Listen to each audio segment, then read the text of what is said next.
Still the question bamboozles you.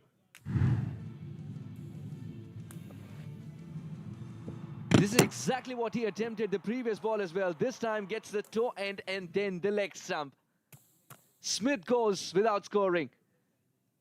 And the Cavaliers lose their captain for a duck. 0 for 1.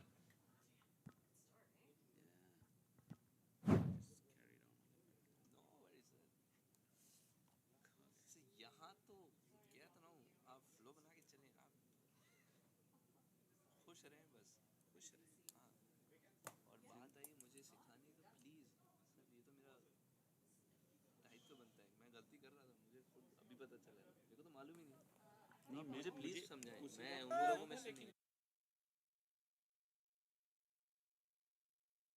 और अभी जब आपने पूछा तो मुझे याद आया Ravindra Pal Singh at number 3. 103 runs in 4 innings, and he's got that half century in the previous 158. It was a very good partnership that he was able to build with Chadwick Walton when his team was struggling a little bit. Got them back on track. Unfortunately, that half century was in vain. But good news, he's found form. And almost Cottrell finding another wicket. The moving ball is troubling the right-handers of Cavaliers. Interesting guard from Ravindra Pal Singh. He's showing all 3 stumps to Cottrell, and he almost hit him. Very close to that off stump. Nervy start for the Cavaliers. The ship is rocking at the moment. Has it left the dock here? Because the runs haven't been scored. Excellent. Excellent from Cottrell. It's called the corridor of uncertainty. He's knocking every door in that corridor. Well, look at that dismissal. Unlike the previous ball, there wasn't much movement, but the length was the key. And how delightful those celebrations are. That bottom edge that Dwayne Smith will be inspecting probably even now. Slightly offline on that occasion. It's a very good start for Cottrell, and suddenly a loosener, which has been given as a dot delivery. So Ravindra Pal is kicking himself. He got the opportunity to slightly put some bat on it with fine leg inside the circle.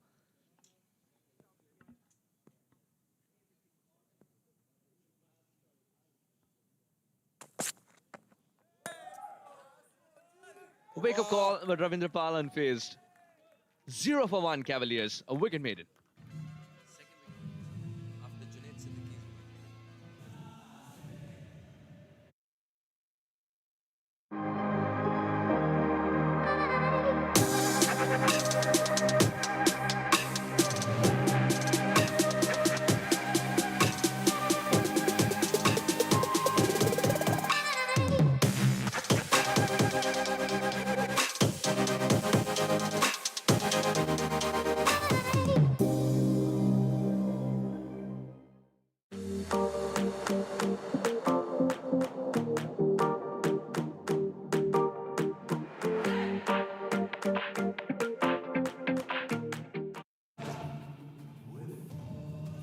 Zero for 1.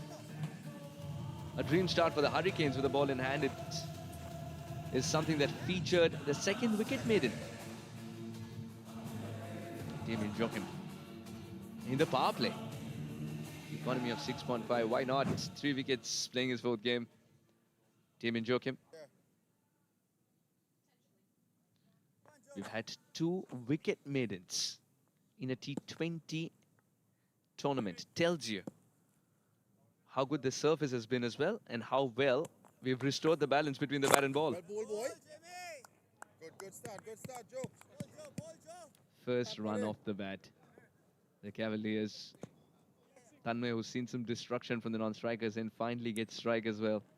Holding a bit here. 2 wicket maidens. One of them Junaid Siddiqui, and the other Cottrell. So spin and pace. Both of them feature. How appropriate Cottrell does that at the beginning of the game to set the tone. Oh, well ball, buddy. Well done. Easy joke. Good leg, eh? Not coming on. Talk about when defying the decision to bowl first. Brilliant. Coming onto the bat. Was, It's slow, it's slow. like I said at the beginning, it Very was a slow, darker very slow tinge here, to the boys. Little pitch, sticky on this wicket. but still, you have to land them in the right area. Well done, one. Easy. Ravindra Pal gets his first run as well. The Cavaliers have had a very subdued start in 9 deliveries, 2 for 1. They're still searching for that one boundary ball that settles the nerves. The sun has been playing hide and seek. Come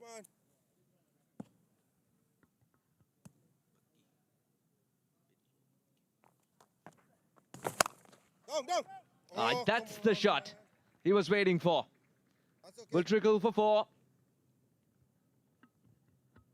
Jokes. Very nicely played. Great use of the crease. Faster. Going deep in his crease, slightly short. Took it from within the stumps, so created his own room. That early movement, just allowing himself to back off a little bit. And all he had to do was to get through that infield. Ring of 5 fielders on the offside, inside that ring. Oh, ball. Easy, Benny. Well ball, jokes. This is the delivery that troubles batters more. We've seen Pawan Negi bowl it with great effect. It's not coming onto the bat. It's difficult here. Come on. The efficacy of this delivery doesn't Go change half at all. volleys and you're good, buddy.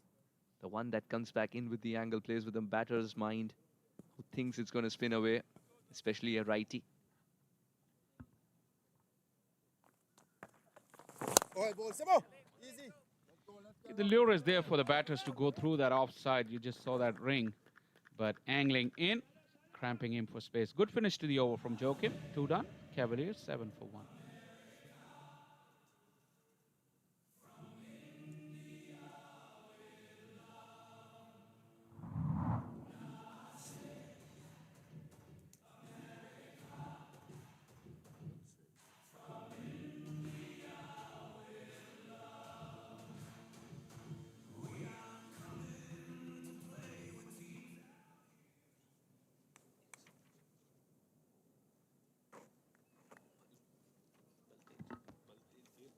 Zero for Smith today.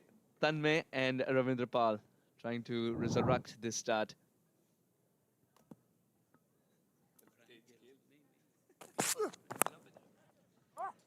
Pitched up, had to go for it. Wasn't too far away from the hands of a jumping point fielder. His heart must have been in his mouth. That leap, we'll have to see. How far was he from the ball? Just couldn't time that leap right. Actually, the ball came a bit slower than what he expected. And he went up in the air and down before the ball was getting to him.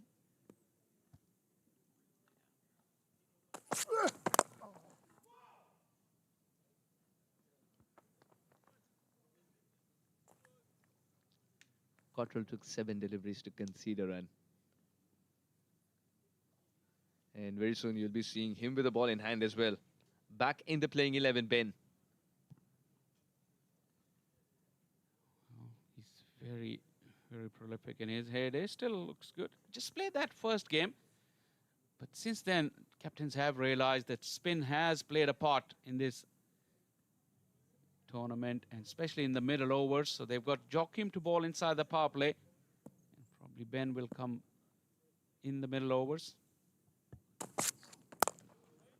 Cottrell's happy bowling from this end as well. Now he's exploring different areas of the pitch. For the first time, that length from Cottrell. The key to bowling in power play is just to mix it up. Cottrell went full in the first over, searching for that swing. He got the reward. And first couple of deliveries, he didn't locate any swing, so he's pulled the length back. Got into a good position early. And he sent it sailing for 6. That's a cracking hit from Tanmay. He pulled the length even further to try the middle of the pitch. But Tanmay Mishra picked up the length nice and early. There was a sweeper in place, but it was away from him. Dead square. That fielder was behind square and it sailed away.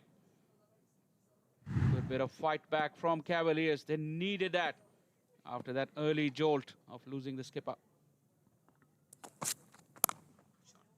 Oh, this one through the offside. the stylish shot that Tanmay plays ever so often. Cottrell's been taken to the cleaners in his second over. The first one, he was in control. Length was the problem again, and so was the line. Too much width to free his arms, and you don't need to run for those. You can stand and admire. Whilst Cottrell will have to do some thinking to get out of this over. 12 of it already. Talk about a counter-attack. Losing the skipper. Second ball. This has gone up in the air. And would be an easy catch. The plan works for Cottrell. He makes you believe that as a batter you're in control. It's a soldier who finishes this over with a wicket. This time the salute didn't quite have the smile. But the realization that he's won the battle eventually. It landed straight in the lap of Christopher Barnwell. The salute more animated and more triumphant. 2 and 2 for Cottrell. Mishra, after a brief flurry, has gone for 17. It's 19 for 2.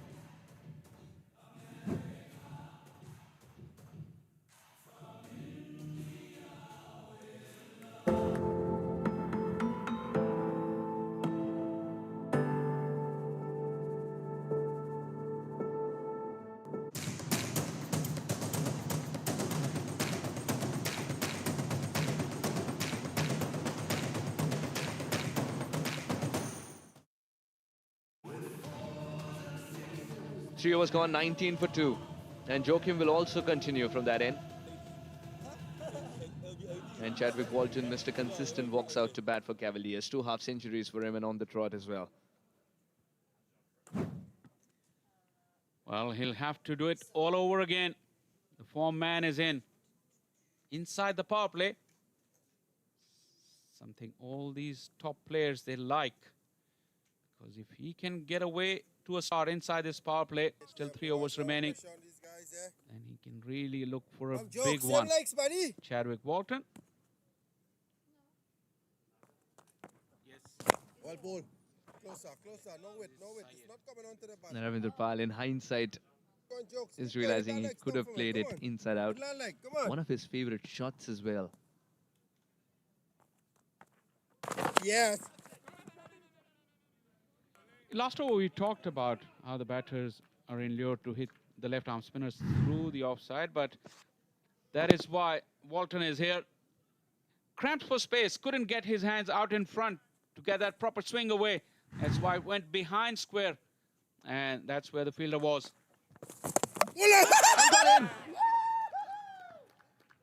Joachim it is who's kept it straight and simple.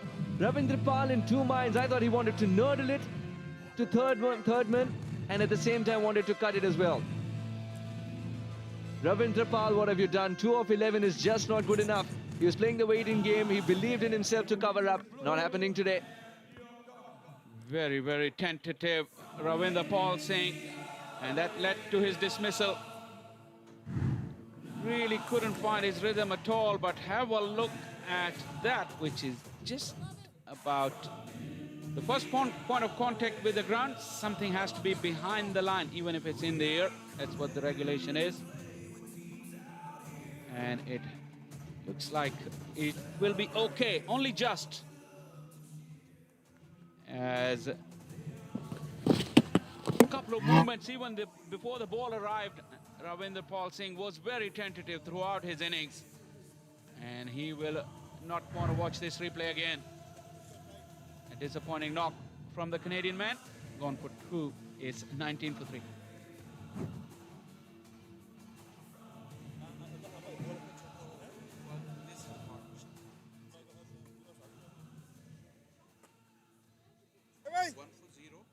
Right down, mate. And 2 for 19, 3 for 19. Come on, boys. Early, boys. Come on. Early out here. Guys, come on. Over spinner at number 5. And one thing that he didn't want to do was to be out there in the power play, inheriting 19 for 3. Over Spinar. Oh, pull him! Yes, Ooh. man, Joker, man. Joachim has got his tails up. When he missed, you hit. Once Look he at missed, the you hit. Come feet on. of Ravinder Paul Come on, Singh. Joke. No position. Stutter, stutter, Pull up. forward.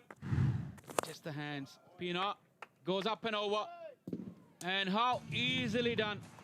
That was an exquisite strike. He's played one of the most difficult shots to get off the mark. Have a score. He still has a score of good balls. He still got a score of They good created balls, the buddy. room. Come on. And a wonderful shot indeed, no half measures whatsoever. Come on, buddy. No pitch up balls. That's all. Come Most on. of the time when Pinar strikes it, it travels. He scored 47 of 37 the last time these two teams went head to head. And that is a gift that Pinar is not going to leave. 29 for 3 after 4.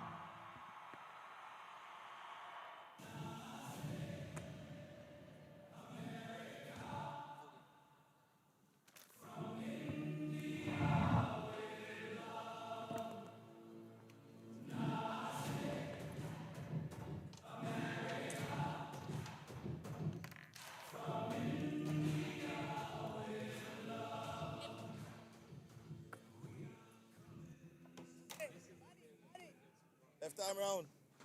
You never did when you were playing this, so you might as well know. Should I speak for both of us or just me? Facts, facts.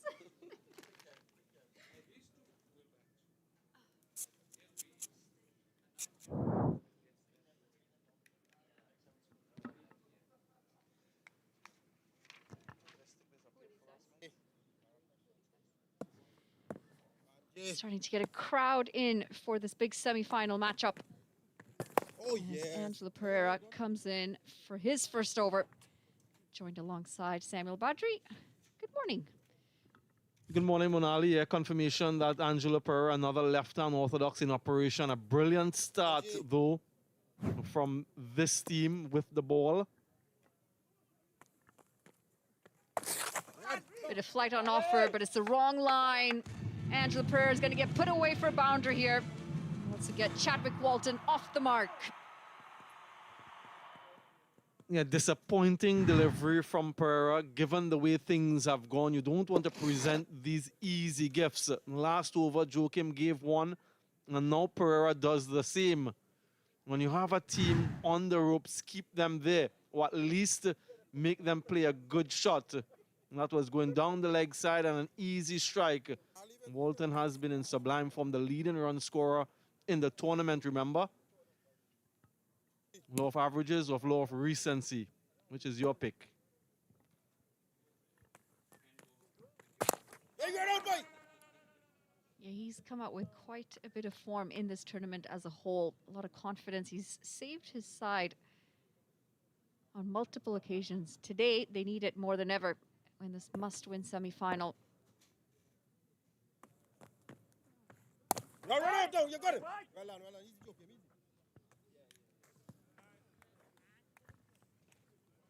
Nice to see Sir Vivian Richards get presented with a memento this morning. As we take a look at Chadwick Walton's scores so far in the tournament. Highest of 57 off 30 in the last game. That's a good shout.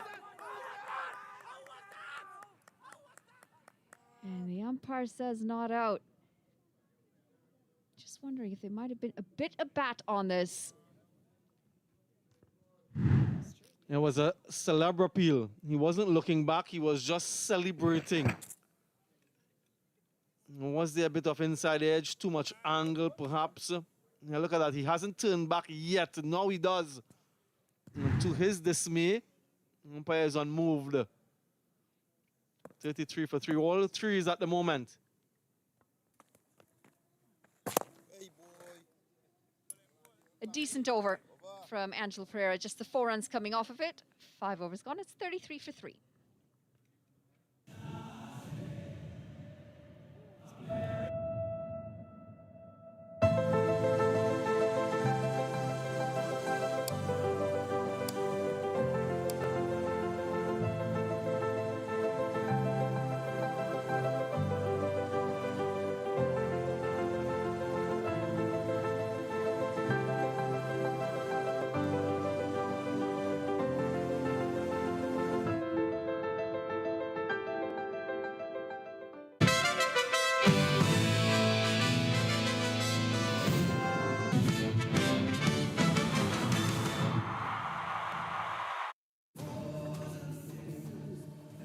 Obus Pinar. Handy player with both bat and ball. He's been part of the run scorers. He's going to have to deal with Ryan Emrit, your fellow Trinidadian mate, Samuel. Yeah, and the leading wicket taker so far in the tournament, the head coach of the Trinidad and Tobago national senior team, so has a lot of experience on both sides of the equation. Looking to work that into the leg side. It's good to see players transitioning with time into those coaching roles. Try and share some of those experiences, some of that knowledge. You're getting into some coaching as well, aren't you?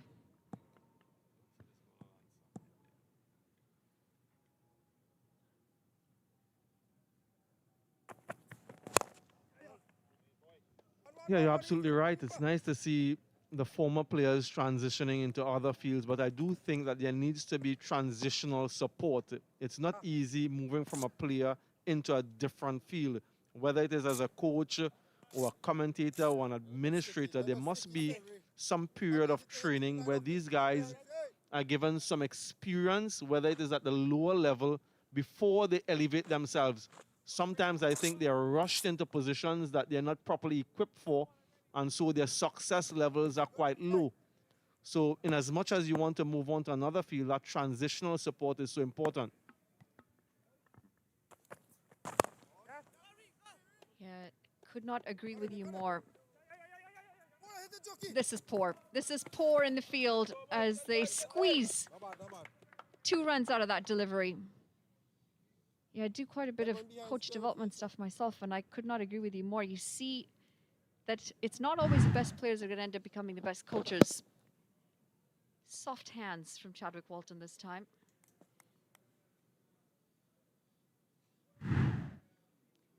It's also a big mental block, though, isn't it, at times? Because a lot of players just assume because they've played a certain level, they will be good coaches.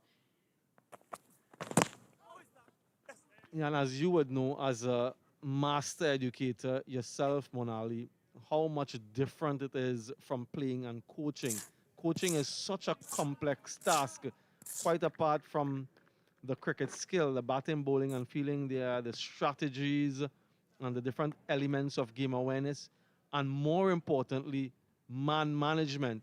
How you can motivate players to be the best version of themselves. And you have to bear in mind, you have, in many cases, 15 different personalities to deal with. Flicked off the pads, gets it past the fielder, and it will run away for 4 runs. Obus Pinar picks up a much-needed boundary in this quiet power play for the Cavaliers. Yeah, again, another freebie from the bowlers. Ever so often, they present something like this, angling down the leg side, errant in line, far away enough from the fielder. So an easy boundary. Just think that they are releasing the pressure with some unforced errors.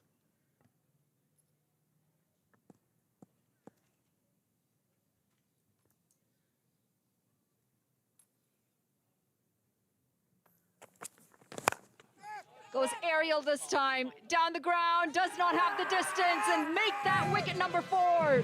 Emrit Royad finally picks up a wicket, and it's a big one in Obus Pinar. You're in all sorts of trouble here, the Cavaliers. And the final delivery of the power play. What a disastrous start for the Cavaliers. Picked out one of the 2 fielders in the deep, almost to perfection. Had to tumble in the end. And Emrit adds another to his tally of 6, make that 7 now. And look at that roar of ecstasy. The disaster continues. Pina goes for 15. It's 41 for 4.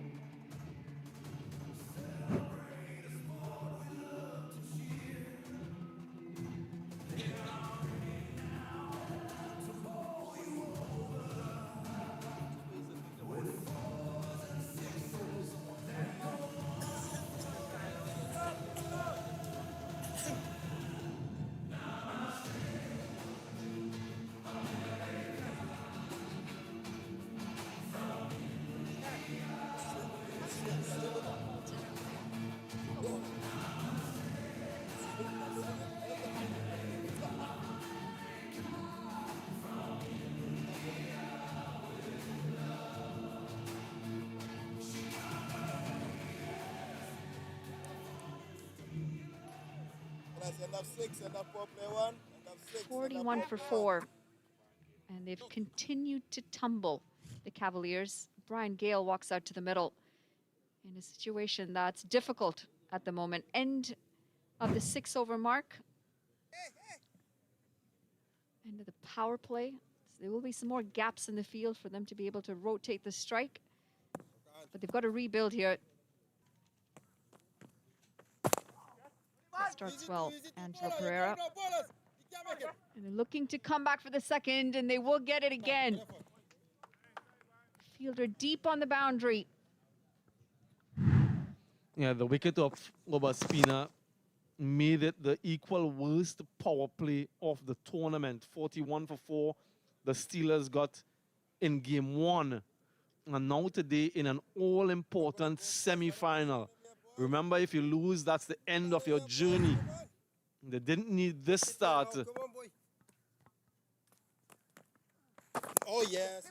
Easy one. Using his crease to his advantage, Chadwick Walton. Any mistake here, boys. Just going back to that coaching conversation, and you brought up a really good point about player management, because it's an underrated skill. A little bit, not much. I think it's also important to realize how, depending on what level you're working with, there's going to be different elements of what sort of skill sets you're going to be required to use as a coach. A lot of that man management comes in a little bit higher with your high performance players. Kanji. I'd love to hear your thoughts on technique.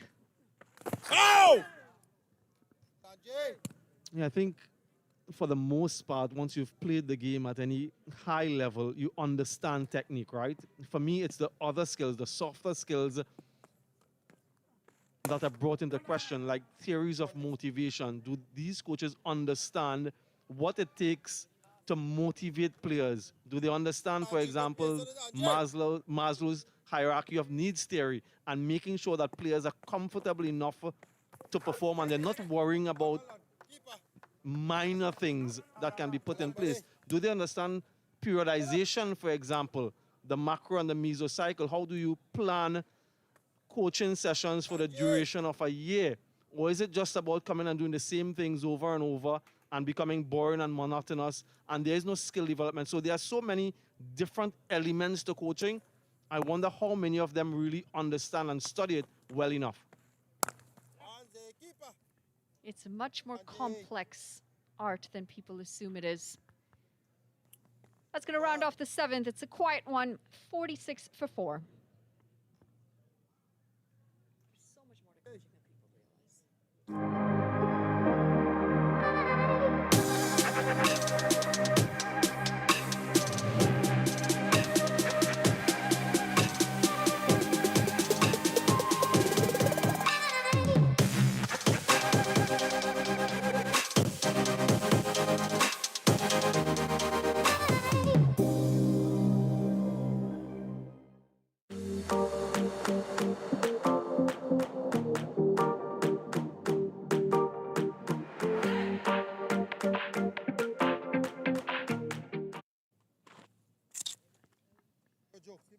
Joachim back into the attack for his 3rd over.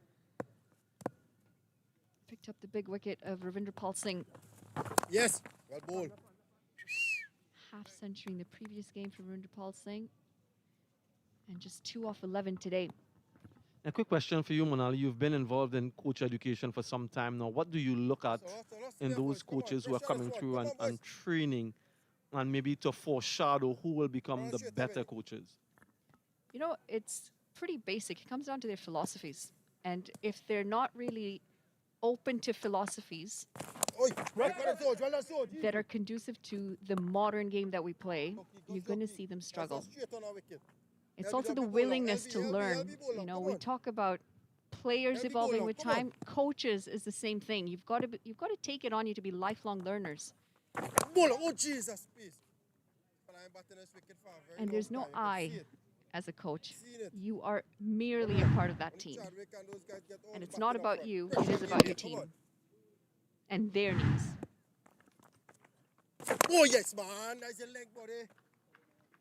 And I think we both concur that it's not necessarily the better players who become the better coaches.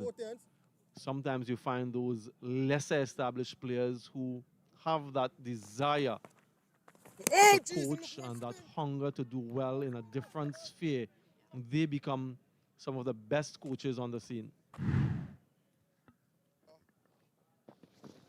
Just missing that outside edge, looking to guide it nice and fine. Professor, tell him now how to play spin. Yeah, it's a very interesting and complex topic. 5 years at UE. But at the moment, the Cavaliers, it's too late for the coaches to make any changes. Well, ball boy. Easy, like Sunday. What an over this is from Joachim. It's a dot to round off the eighth, 47 for 4.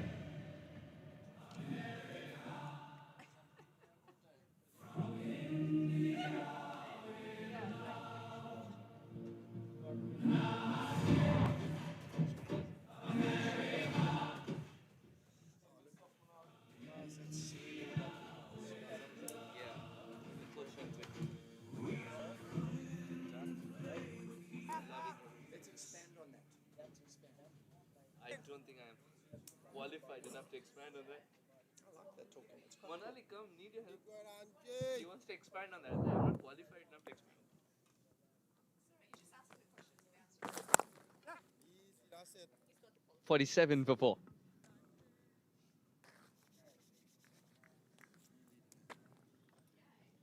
It's interesting. That chat previous pair, we've been talking about Samuel Badri, Manali Patel, about coaches and what it takes to make it at this level and higher. Pull him. And Angie. the technical knowledge, setting the team ethos and how everyone operates, senior players as well as a big, big part of setting the tone and what's expected by the younger players coming through. Gale goes for the big shot, misses it completely. Pereira says thank you so much for doing that. Ramdin couldn't have had an easier stumping all his life. And Cavaliers are committing harakiri, a shot that needs an explanation once he goes back to the pavilion. Oh, that was beautiful bowling. He just held that back so tantalizing, that flight, stuck in the pitch and just turned, and as you said, Ramdin, he had all day to take the bails off, and that's a disappointing end for Gale. Couldn't get it away. 1 of 10. Cavaliers in all sorts of trouble. 48 for 5.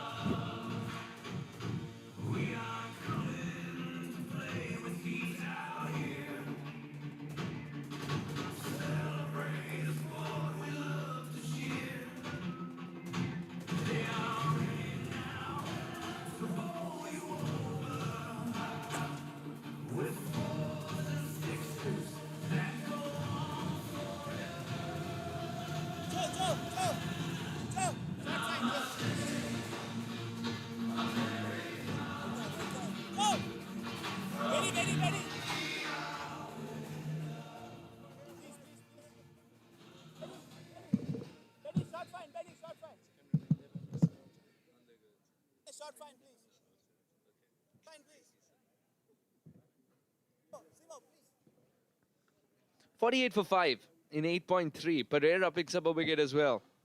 And Nevin Stewart has walked out with his team in complete disarray.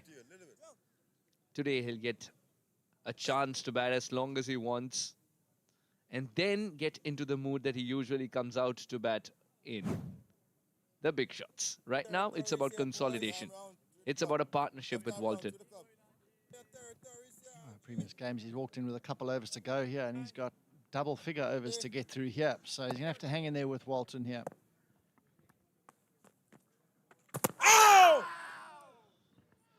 And he's going to not have to play his natural game, which is that type of stroke there. He doesn't normally back the defences. He normally stands and delivers. And Ramdin just having a little nibble in his ear there to just let him know what sort of trouble they're in. But here's the delivery. Just held it back. And Ramdin said, I'll take all day long, thank you. And the bells hit the turf. Catch him, Rod. Oh, my goodness.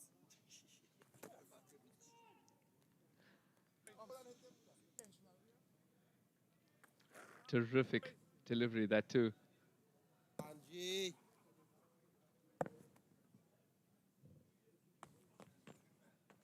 Excellent delivery this as well. Look at the way he's followed it up with 3 wonderful deliveries after the wicket as well, Pereira. 9 gone, 48 for 5.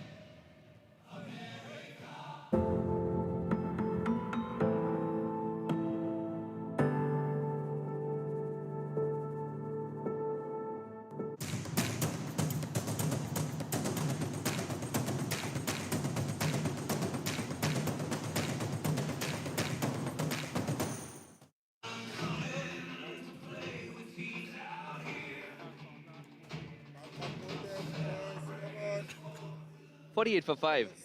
Chadwick Walton cannot play his natural game.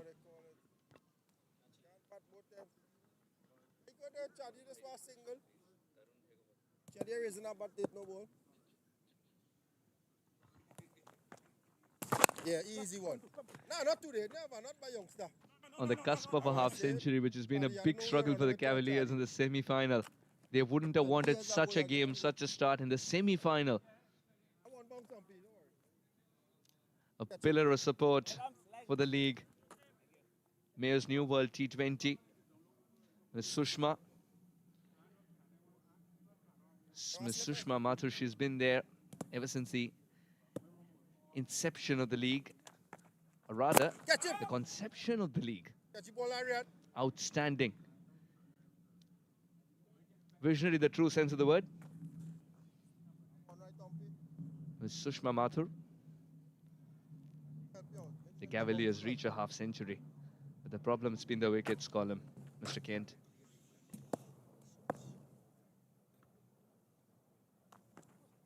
Oh, yes. That's what they have to do now, is just get bat on ball and get some singles and try to get something, some respectability into the score. But as you say, they've been wonderful hosts for us, the organisers. Mr. Brajesh as well, he's been a wonderful host, and it's been a lovely stay in Florida. Our players have loved every minute of it, being here and being part of this first edition. It's been a real eye-opener, lovely, nicely balanced teams. I also think the talent is exceptional. The West Indies players who have played at the top level, won World Cups. It's been a real festival of cricket here. And Vivian Richards as the brand ambassador has propelled this league to a different level. Indeed, his involvement and guidance unparalleled. And Joachim is troubling the batter with spin, with guile. And Nevin Stewart is he's playing a white ball, but his mindset should be of the red ball cricket. Easy, I don't mind that. I don't mind that. Yeah, whatever easy singles you can get, Stewart needs to make sure that those are not missed out on. I think he's had to curb his natural game, and I don't know how long he'll be able to do it for, but he's hitting a couple of singles. But Walton is the man. He's going to have to play a big innings here, bat all these 20 overs. Walton's key over here. At the halfway stage, 53 for 5. And it's time to replenish fluids.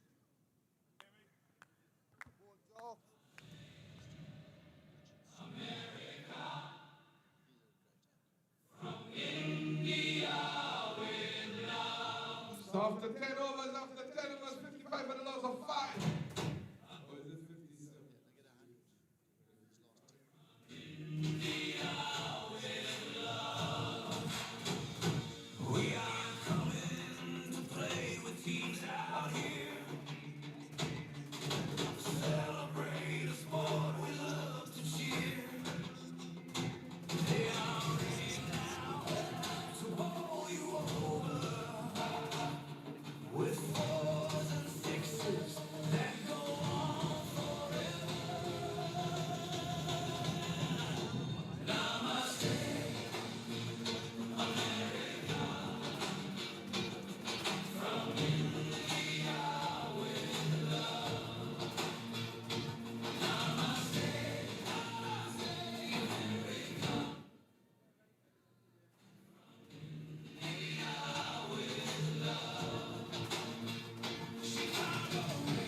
53 for 5, and Suleiman Ben, who's made a comeback into the side, has decided to roll his arm over. Soldier was the one who started it off, Sheldon Cottrell, and then he picked up the second wicket as well, this time in the shape of Kadme.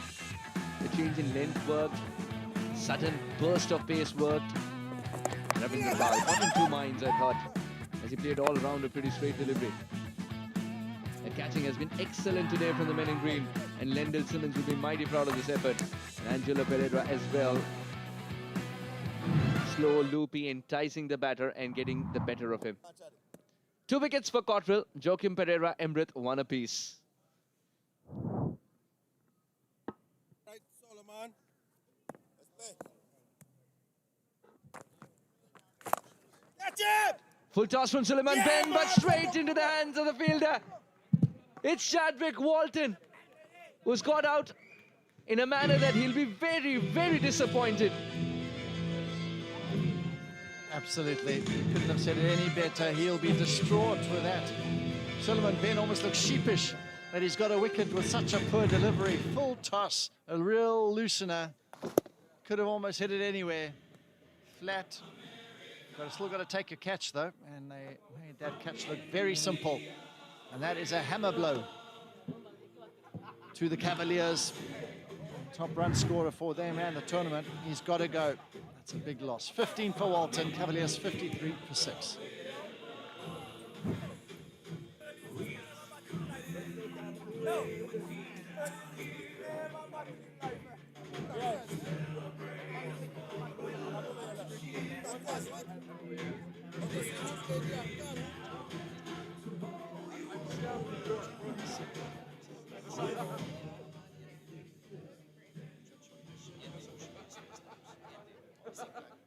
Yeah, yeah. Let Lee go round. Go round. Yeah. Papa, yeah.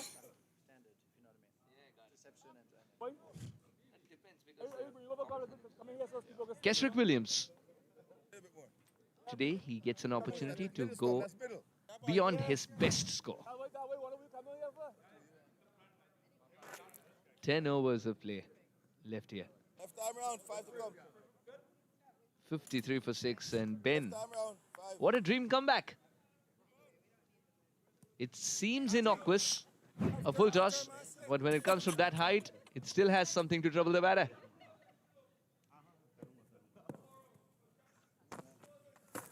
Right ball. Let's go down to Monali Patel.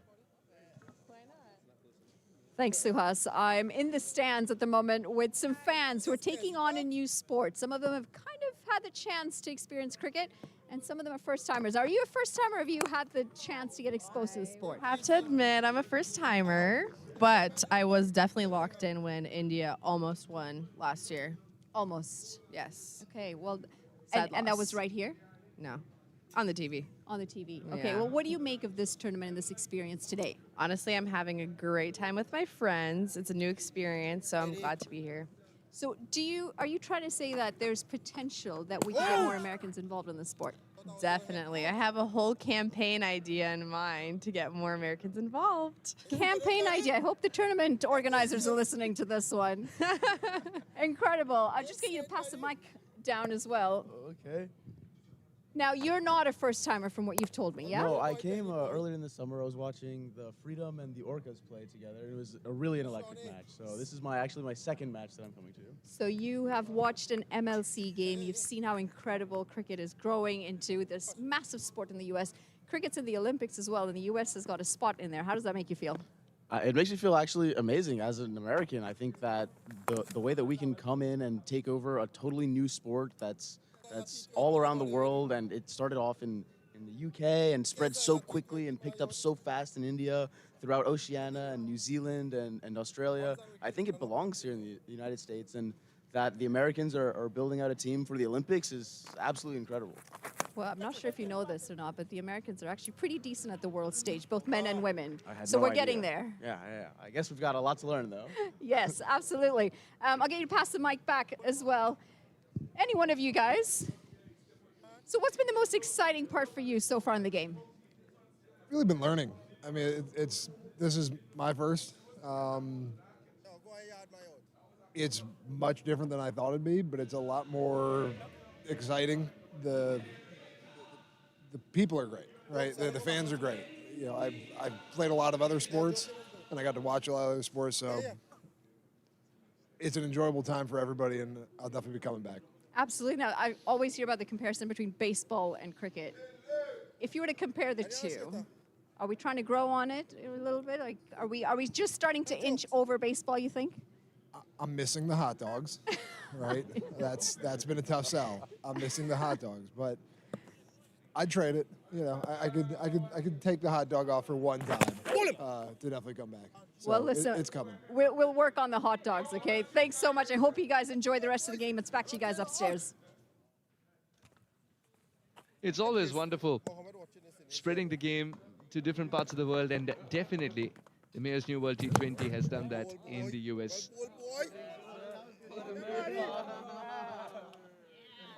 They're getting introduced to cricket. First game, second game.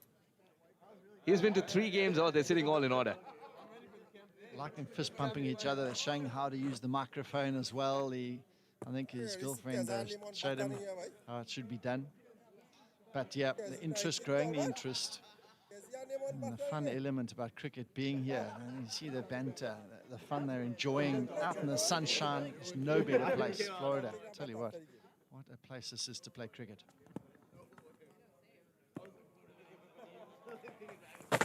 And to cover cricket as well.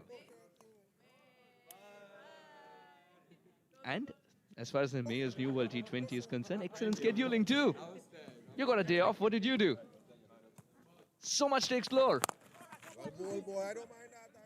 Yeah, some go to the mall quite a lot, some more than others. I won't say his name, but he might have won a World Cup. We went down to the beach yesterday, Fort Lauderdale, saw all the sights and scenes and a bit of coffee, enchiladas and all that. And a stingray we saw, you know, swimming in the shore break. It's got a bit of beach sand in the toes there, you know, got to do that. What a stay it's been. From grass to sand, it's always fun getting them on your shoes.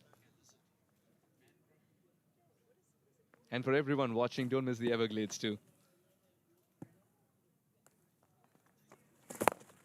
Outstanding from Pereira. So tight, you can't score runs of this. 59 for 6.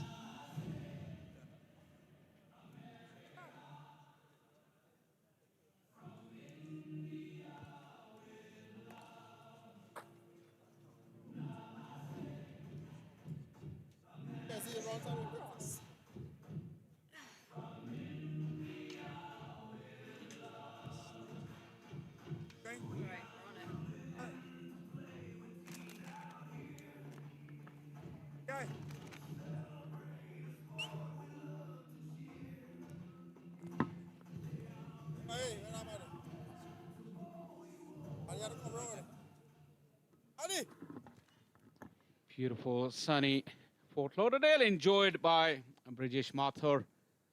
You can also see Gautam and Neeraj in the picture as well. Got a little bit of a crowd as well.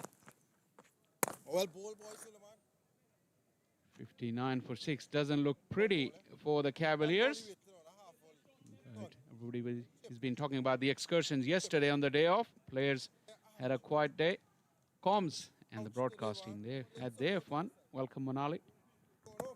Yeah, thanks, Faisal. Worked into the leg side. And you're right, this is a troubling score for the Cavaliers. I couldn't think of the word earlier when John was talking about a day out tomorrow, or yesterday. Iguana, that's the word I was looking for. We saw some iguanas yesterday. It's not something I see in Canada. Well, there was a couple of them. Three to be exact. Yeah. Shopping, sightseeing. Oh, I'm going to ask you, in terms of the packing order, the amount of shopping that people have been doing, where do you stand in that list, and who's top of that list? I'm about to blow your mind here, okay? Looking to use his feet for a quick single. I think I'm the only one in this entire organization who's not actually set foot in the mall.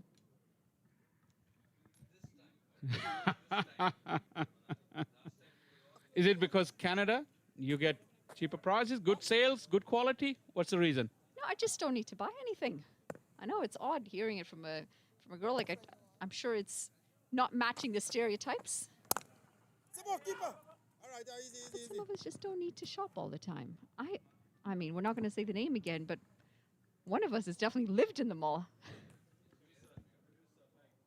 Actually, he had to buy a couple of luggages to fit in what he's been shopping.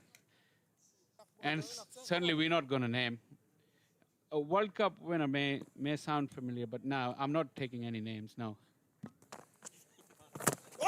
Oh, looking to come down the track, just couldn't get the bat under that delivery. A dot to round off the 13th. The Cavaliers 62 for 6.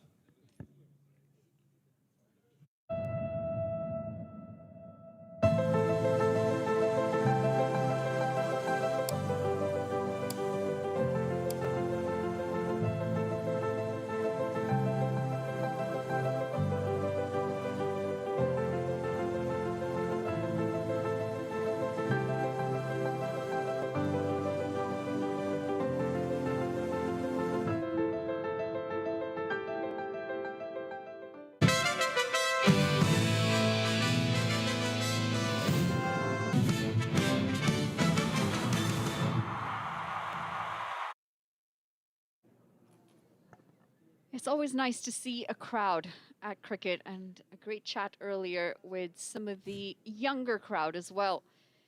All right, Emrett's going to come back for his second over. Picked up a wicket early in his first one.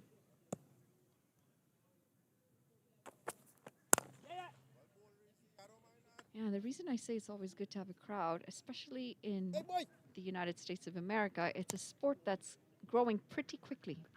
And you want to try and capitalize on bringing in some of those younger generations who've not been exposed to the sport at all.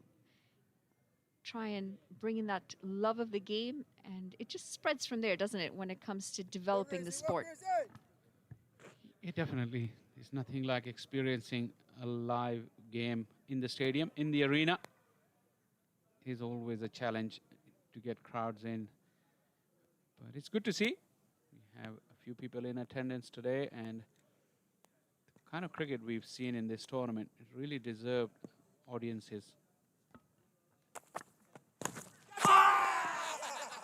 Well, that angle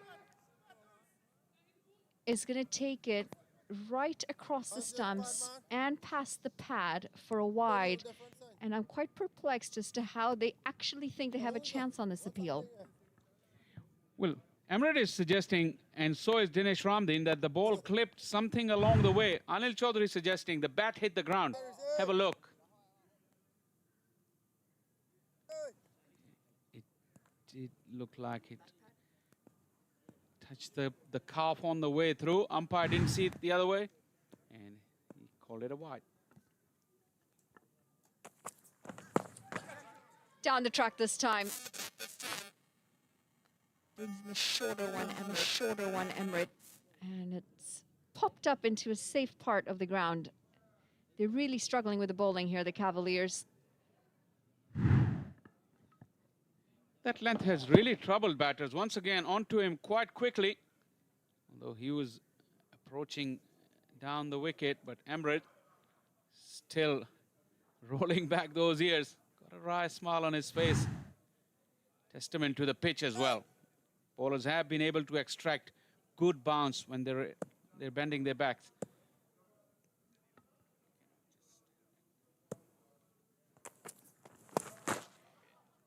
Top edge.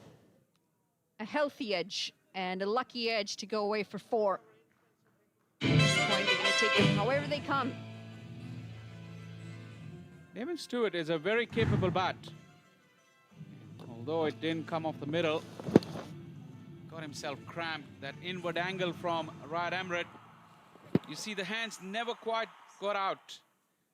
Lucky that the top edge went away. Now they've changed the field. Fine leg has gone a bit finer. He's just been all over the crease, hasn't he, Nathan Stewart? I was saying, the fine leg has actually gone way squarer now. Oh, come on, beef. Making him work behind the stumps. As this has gone wide down leg. Not been given a wide thanks to that new wide rule. Well, Dinesh Ramdin was really scrambling. Got a smile on his face now, but look at how quickly he had to move. It was pretty wide. Umpire Anil Chaudhary has been called into action a couple of times in this over in terms of wides, and he's called one and refrained from calling the other one.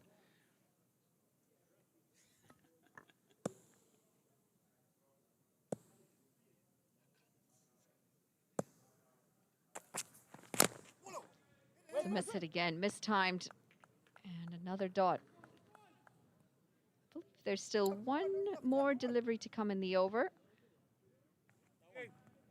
Yeah, one more delivery to come. You know, just going back to what we were talking about, you know, getting crowds in and getting crowd engaged.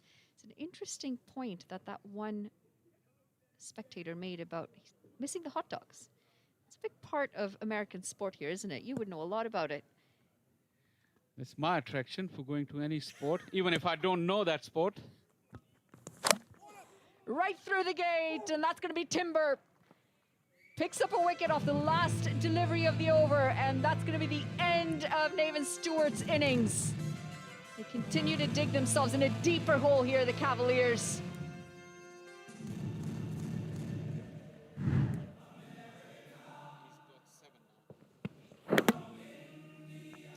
Right through the gate, trying to give himself some room.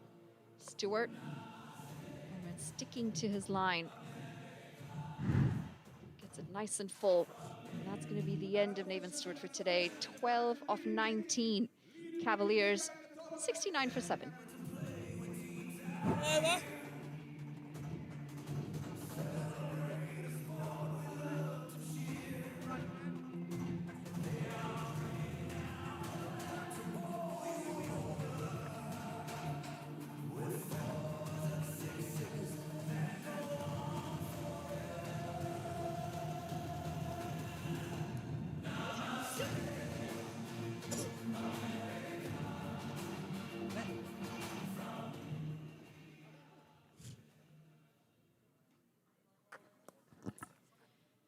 $69 for 7 in all sorts of trouble, the Cavaliers, as we see the clouds just starting to thicken up a little bit. Not expecting any rain today.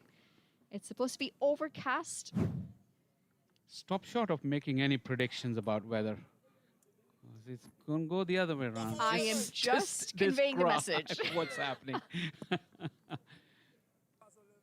Junaid Siddiqui, very capable bat, but his team is in real trouble. He's been in good form with the ball, but he'll need some runs. And I think he'll have to do it all by himself. Down the track, in the gap. And it won't make it to the boundary.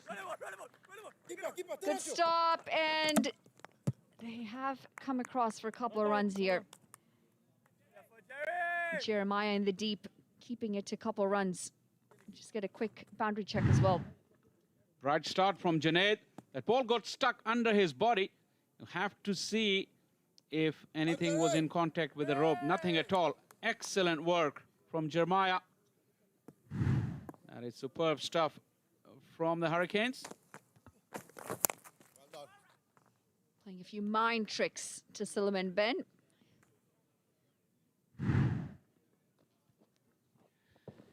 It's the last wicket. Nathan Stewart giving himself too much room. Got done in length. It was too full for that kind of stroke. Yes. Kesrick Williams and Junaid looking to resurrect. Good, Benny. Good, Benny. Come on, boys. The winner of this game is going to meet the Raiders in the final tomorrow. It should be an interesting matchup, whoever it is from these two, because the Raiders have had quite a few days off here. So they would also have felt that they've lost the momentum, although they've been the strongest team in this tournament. Can be tricky. Well bowled, boy, Benny. Momentum is such a key thing, and when you're in the action constantly, you find answers to the missing links in your combination. Whilst if you're sitting and relaxing, you can get unstuck. Well, you know what? And I don't think we'll have too much time to discuss this in this over, but there's now new studies done on how visualizing working out, visualizing playing, actually has some similar impacts on the body without actually doing it. So you still burn calories, you build muscle just by visualizing it. You don't have to go to the gym. That's easy, eh? Once again, I'll question the authenticity of that research that you've been studying about. I need the link for that. We'll come back and talk about it. 15 done. It's 74 for 7.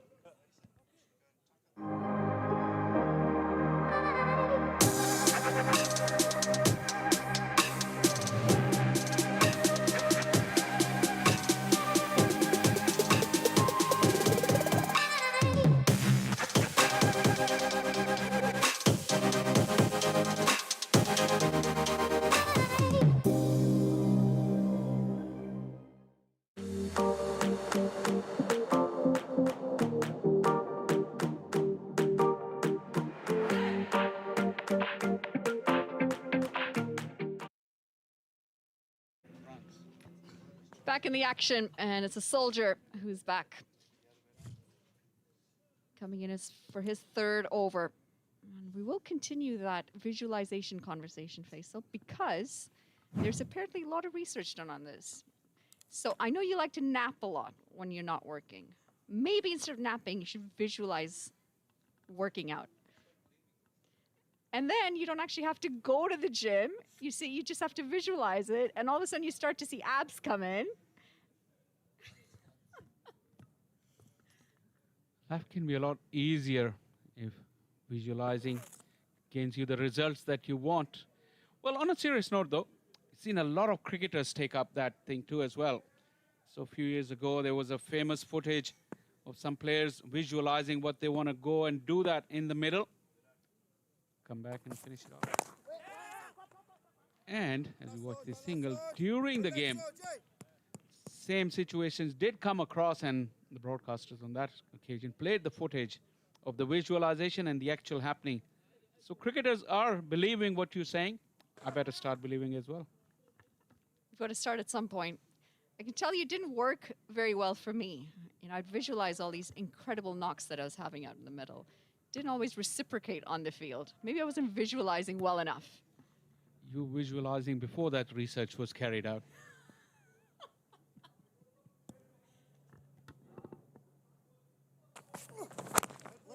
Yeah, I've always been ahead of my time, you know? What can I say?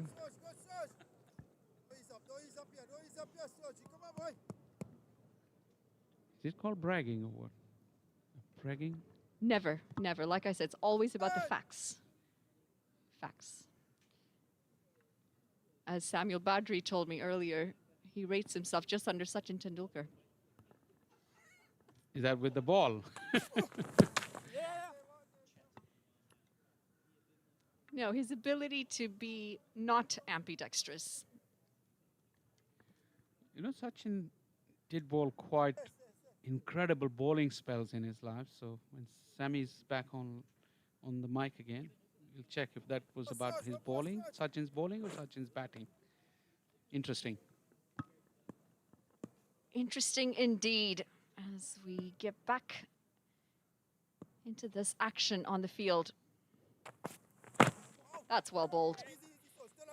Right into the toes. They really haven't given any chances to the Cavaliers, have they, today, the Hurricanes?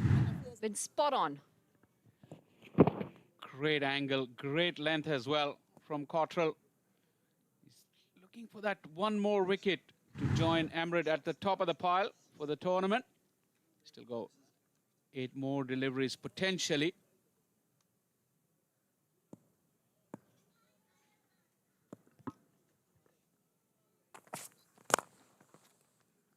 Giving himself some room. It's just going to squeeze by Sheldon Cottrell for another single. Williams 10 off 17. They're going at a run rate of 4.86. There are those clouds. Here you go. Emirates 8 and Cottrell 6. Couple of wickets behind. Angelo Pereira is on 5.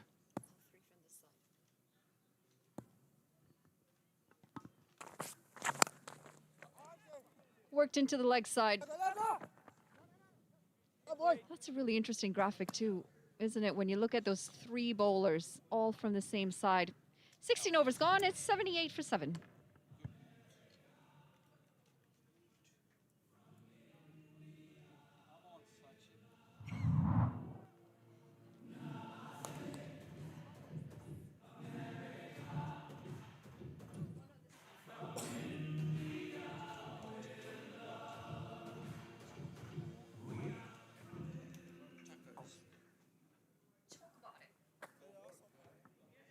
Hey, mate. Got another shrimp on the barbie.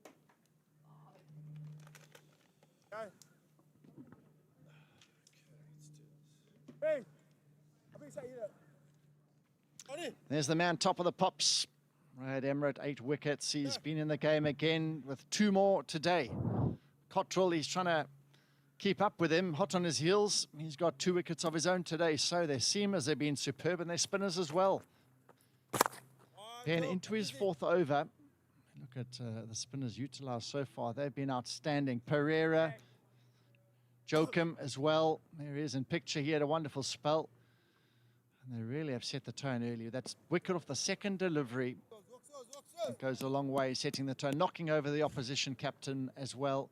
Having a quick look there. 1 for 23. Joachim, look at the dots. Pereira, 15 dots in his 1 for 13. Big shot. It's gone high. Fielder, he's coming around. He's under it. And takes a simple catch. Another wicket goes down, and Cottrell, he's got the shades on. He takes a simple catch in the end. Yeah, the underwhelming batting continues from the Cavaliers. Suleiman Ben brought in for this all-important fixture. Well, he's vindicating that decision with another strike. Cottrell took the catch, but just signaling that the sun may have affected him slightly. But all's well that ends well for Cottrell and the Hurricanes. It's been a whirlwind performance from them so far. Keza goes for 10, 79 for 8.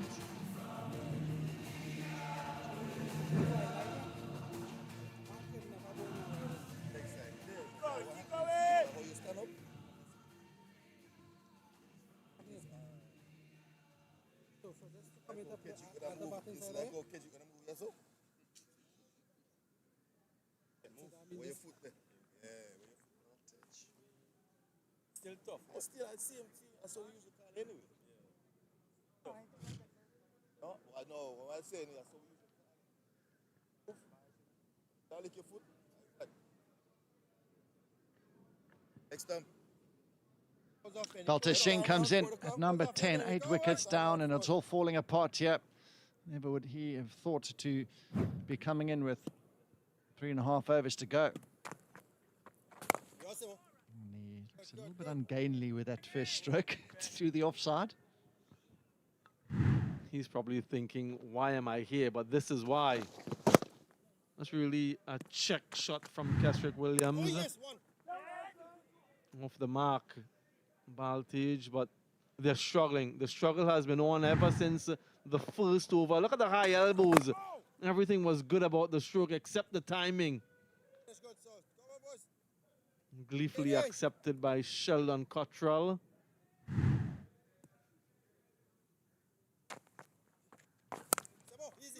They lost the toss. They were inserted. And the innings never get on the way. Dwayne Smith bowled in the very first over by Sheldon Cottrell. And they haven't been able to recover since. It spiraled downwards. Swing and a miss. Ends the 17th over. In trouble. 81 for 8.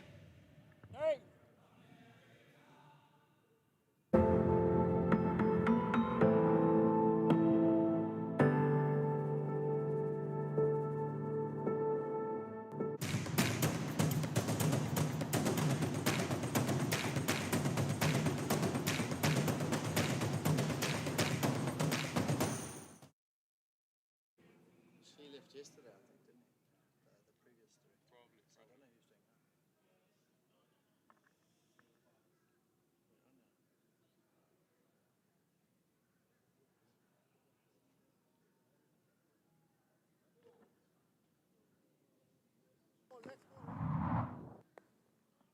So the buildings are getting smaller and smaller. But 4 wickets, excuse me, in that power play was a hammer blow to them.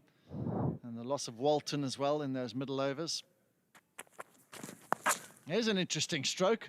It's been a struggle out there for the batters, and they've pulled out one of the toughest shots in the game to play, and it's come off.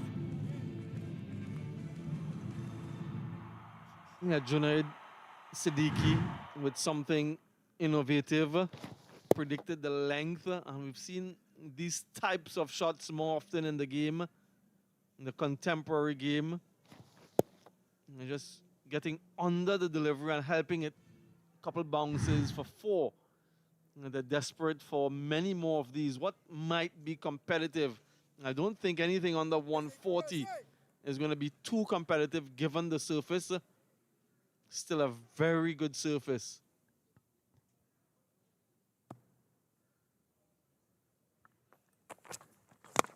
That's a good response after getting scooped. The lowest previous innings batting first, 129 for 6. That was match 4 when the Steelers taking on the Raiders, where the Raiders chased it down pretty comfortably after 18 overs. But at this stage, they're going to struggle to get anywhere near that at this point, which is a real blow to them in this big, big game.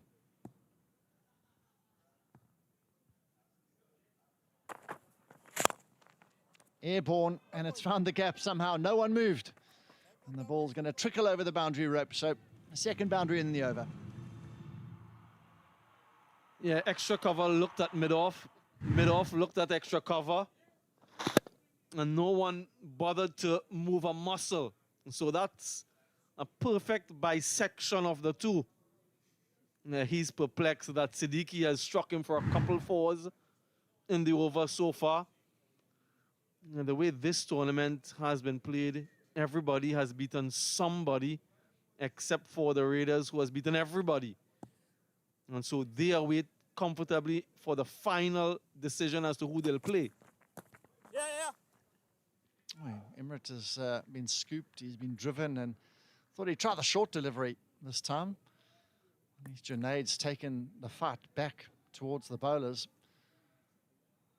Needs a real lower order to fire here, but the damage has been done here now. Balteji's got to somehow hang around and be a willing partner, as you mentioned earlier, Samuel. A good wicket, that cannot be blamed. It's a wonderful surface, as it's been throughout this tournament. Oh, he's hit it over, extra cover, goodness me. Baltej, he picks up his first boundary with a beauty.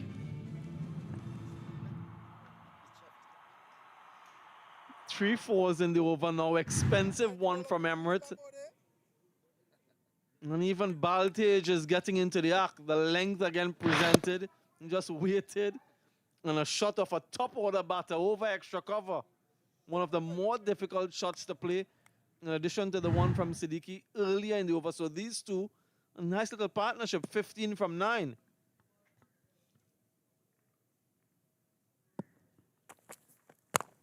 Oh, he's chipped this one. Gone for the Yorker. So, yeah, as you said, most expensive overs in this match so far. 18 gone, 95 for 8.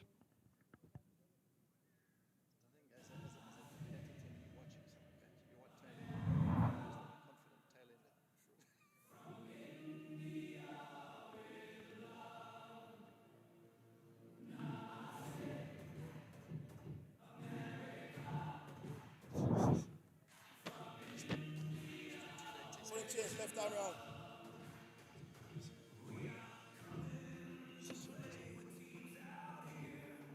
All right. Left arm over.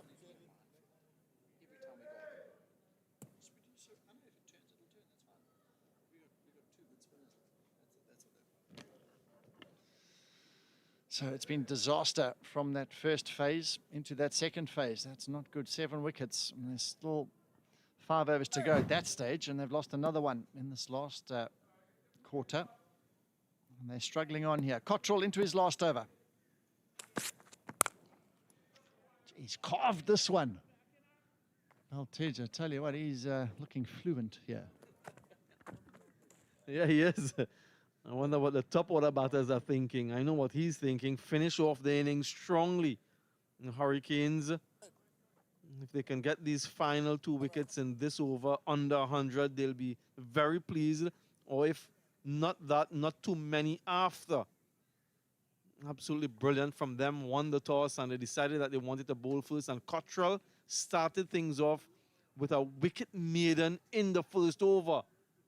And since then, it's been all the Hurricanes. Interesting talking about Cottrell from Jamaica and calling him part of the Hurricanes. We know the damage that the Hurricane did to the people there. We still have thoughts and prayers go out to them. And if you can contribute any part of the world you're from, if you can make some sort of contribution to that hurricane relief, please do so. People are suffering and they're in desperate need of some sort of assistance. Finlay, man, to the left of screen, is from Jamaica as well. And I've spoken to some of the players, Darren Powell, for instance, and he's mentioned a tremendous loss to property. People have lost their lives in many cases, so if you can contribute, please do. Pulled away. Maltage, we've seen him with the front foot, but this time off the back foot. Bit of tumbling fielding in the deep. Pereira throwing himself around. That's what you want. As a fielding side, throwing yourself around every run. Joe Collins, the coach, will be pleased with this sort of fielding. Try to have a look upstairs this time, and Beltedge will say dealt with that. Bit cramped up in that pull shot, but that's Pereira in the deep. That's the Yorker. You cannot stop that. And there's the soldier at work. Off you go. Yeah, full on straight. I was wondering when this delivery would come. Eventually it came and it was too good for Baltage. Full, fast, and bang on target. Look at that. In the block hole, you miss, I hit. A familiar celebration. This one a little bit muted from what we've seen before. Maybe part of the bowlers club. 9-9. 9-9. All nines.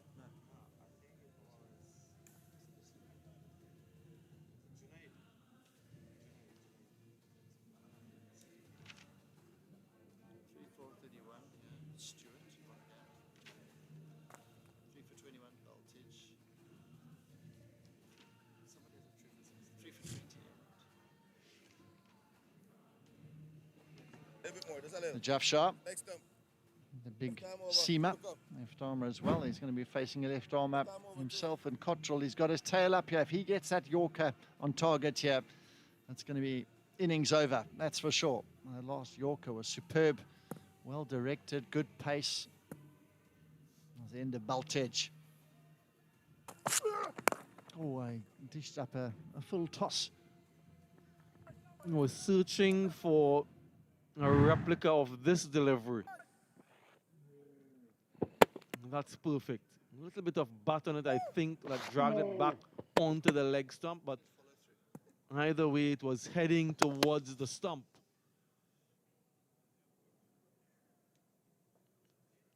Jamaica Defense Force. Oh, there it is on target. That is exceptionally bold. Sheldon Cottrell, he's had a brilliant day out there. 3 for 20, 99 for 9.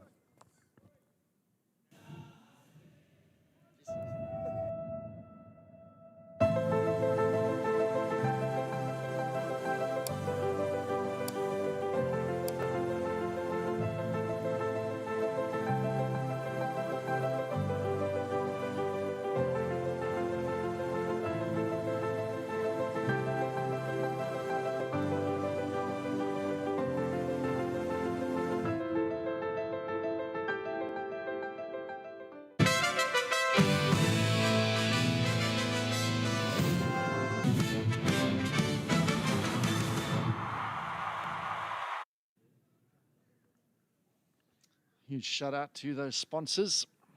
It's been a wonderful tournament thus far, and now we're reaching the pinnacle of it. 1 over to go in this first innings in the semi-final. Emrit, top of the wicket takers list. Can he knock over this last wicket and open up the gap between him and Sheldon Cottrell? That they're fighting it out at the moment.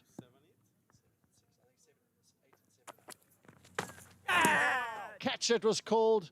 And so he's done that a few times, old Emirates, in this tournament, where it's been a half appeal and then they look a bit disappointed, but it's not a convincing appeal. Well, it's more to trick the umpire than anything else. As the 100 comes up for the Cavaliers, they're trying, both him and Ramden, for the umpire not to signal the wide. So it's a little bit of gamesmanship from the very experienced pair, and comfortably down the leg side and wide. So I don't know why he's puzzled. I've just been told to John and viewers, those of you who are listening and looking on, that this facility is collecting items for that hurricane relief. So if you're in and around the Fort Lauderdale area, in and around Broward County, and you want to make a contribution, I've seen lots of items being packaged here at the facility for persons affected and afflicted in Jamaica. Please, we urge you guys to contribute and to help out our fellow brothers and sisters.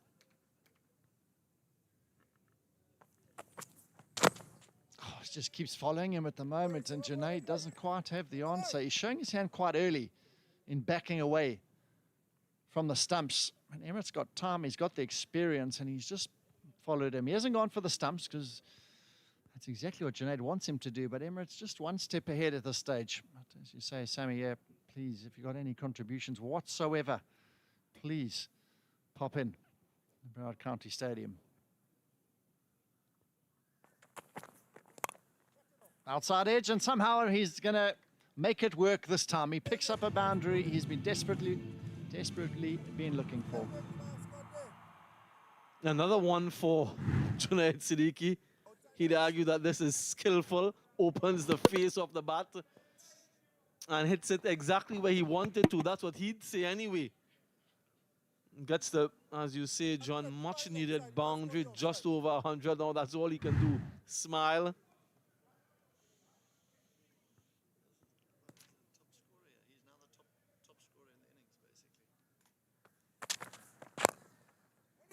Elegant shot. He wants 2. He's called for it, but he'll be caught out by probably a full pitch length. Najaf's going to have to try and make something happen here, but they've really crept along, losing wickets throughout in clumps. But early on in that power play, that was really a standout letdown for them. The Cavaliers lost their captain. Second ball, that was a big blow. Even that first ball was a absolutely cracking delivery, LBW appeal, which was really close. But their seamers have really stood up throughout here. Look at Emirates. Cottrell, also like Joachim that you've talked about. He's shown some good talent with a bat in hand as well. He's been a real find, I think, in this tournament.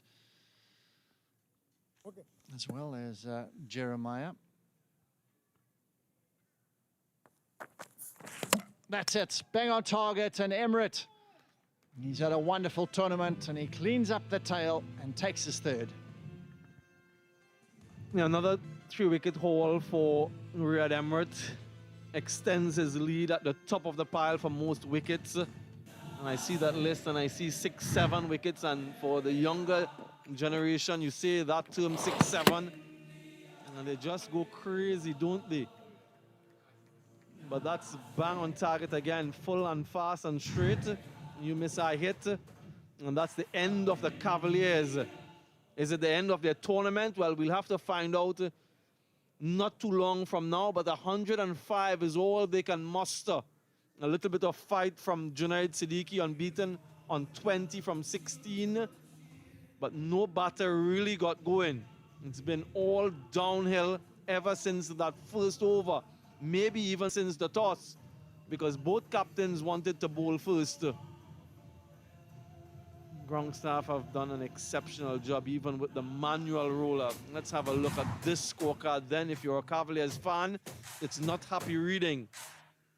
20, the top score, and it came from the number 9 batter, Junaid. So all of the top order failed, and you don't want to fail on such a big stage.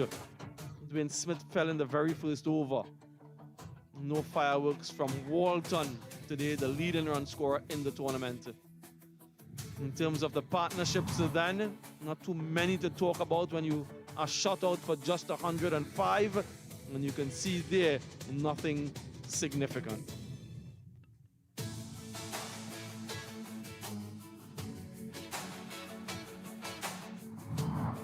Having a look at the bowlers, brilliant work from all of them. All 5 really contributed wonderfully. A little bit expensive, Emirates, but 3 wickets for him, 3 wickets for Cottrell, and the spinners really economical, and they struck. So now it's time to pop down to Manali, who's with the hero of the moment. Thanks a lot, John. I'm with the man of the hour, Sheldon Cottrell. 3 for 21 made in 13 dot balls. Everything seemed to be going your way. Talk us through the conditions and how they've helped you today. Most definitely. It was a good outing as a team and as a bowling unit. I think the wicket is not bowler friendly, as in fast bowler friendly, but the new ball will do something. So our team decision was to attack with the new ball and get as much wickets as possible in the first 6 overs. Well, you certainly did that. It's a semi-final. It's a big game to get into the finals. How are the nerves coming into the second innings? I think our team is well relaxed, to be honest, not too relaxed, but we're hungry for it. We know the job at hand, and we have to do it. So it's either go hard or go home. Now talk to us about your celebration, because it's obviously very animated. Does it pump you up for the next wicket? Most definitely. It's always good celebrating a wicket, getting a wicket. My celebration, which is a salute, which I love doing it, so I enjoy it. No, it's an incredible celebration. We've enjoyed seeing it today. 106 is what you guys need when you come back. Do you think it's gettable? Yeah, most definitely. I mean, it's way under par on this good wicket, so let's see how it goes second innings. Thank you so much for talking to us. Best of luck in that second innings. Now time for the highlights. So winning the toss, worked a treat. Just heard from the man who took that first wicket. Sheldon Cottrell knocking over Smith, bang on target. His power play was a really bad time for the Cavaliers. That was 1 or 2.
Again, who came and broke that, and the innings folded not too long thereafter. Outside edge, thick outside edge for 4, and Emirates cleaned up Najaf, the final wicket to fall, all out for 105 in 19.5.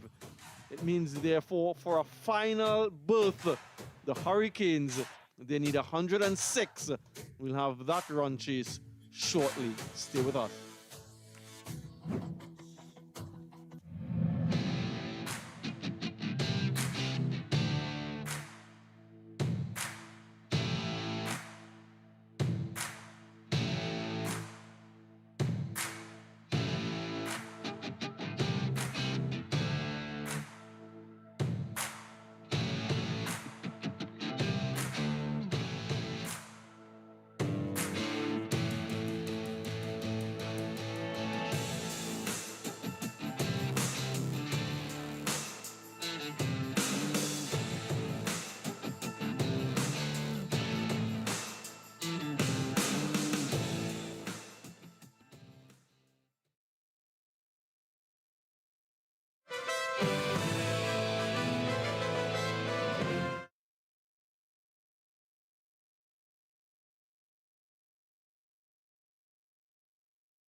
California Steelers, New York Cavaliers, and Florida Hurricanes are ready to win.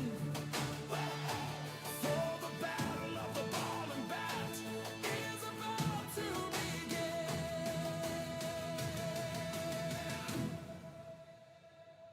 Mayor's New World, T20 Cricket League.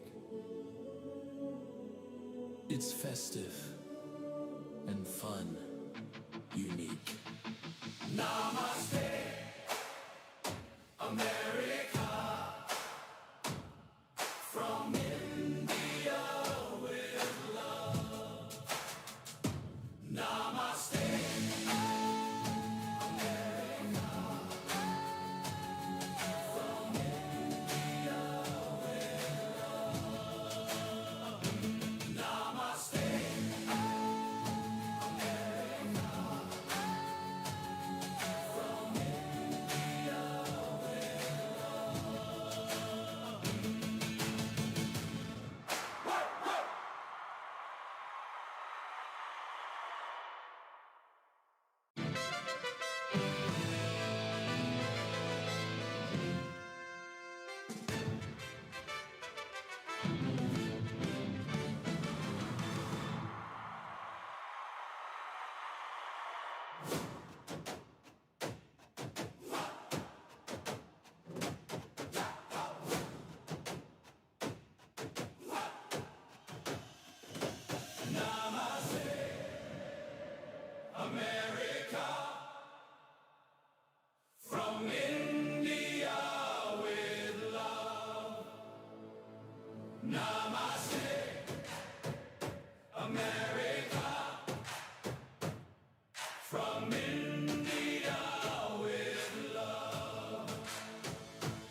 Player's New World.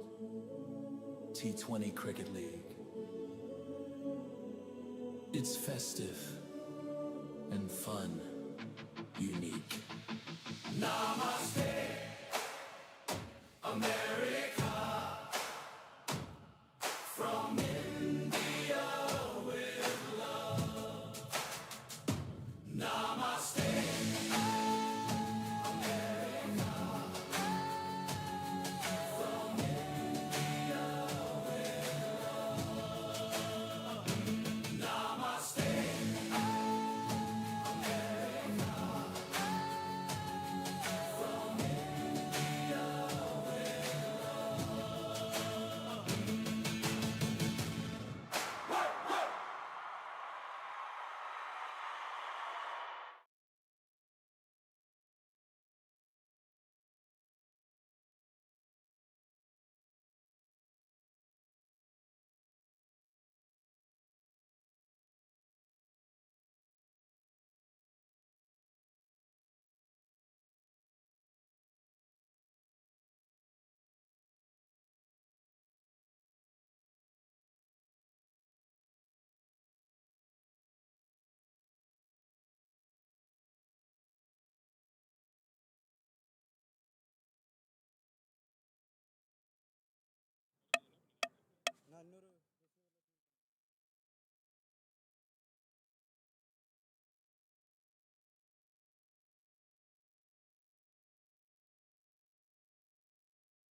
Welcome back to the action.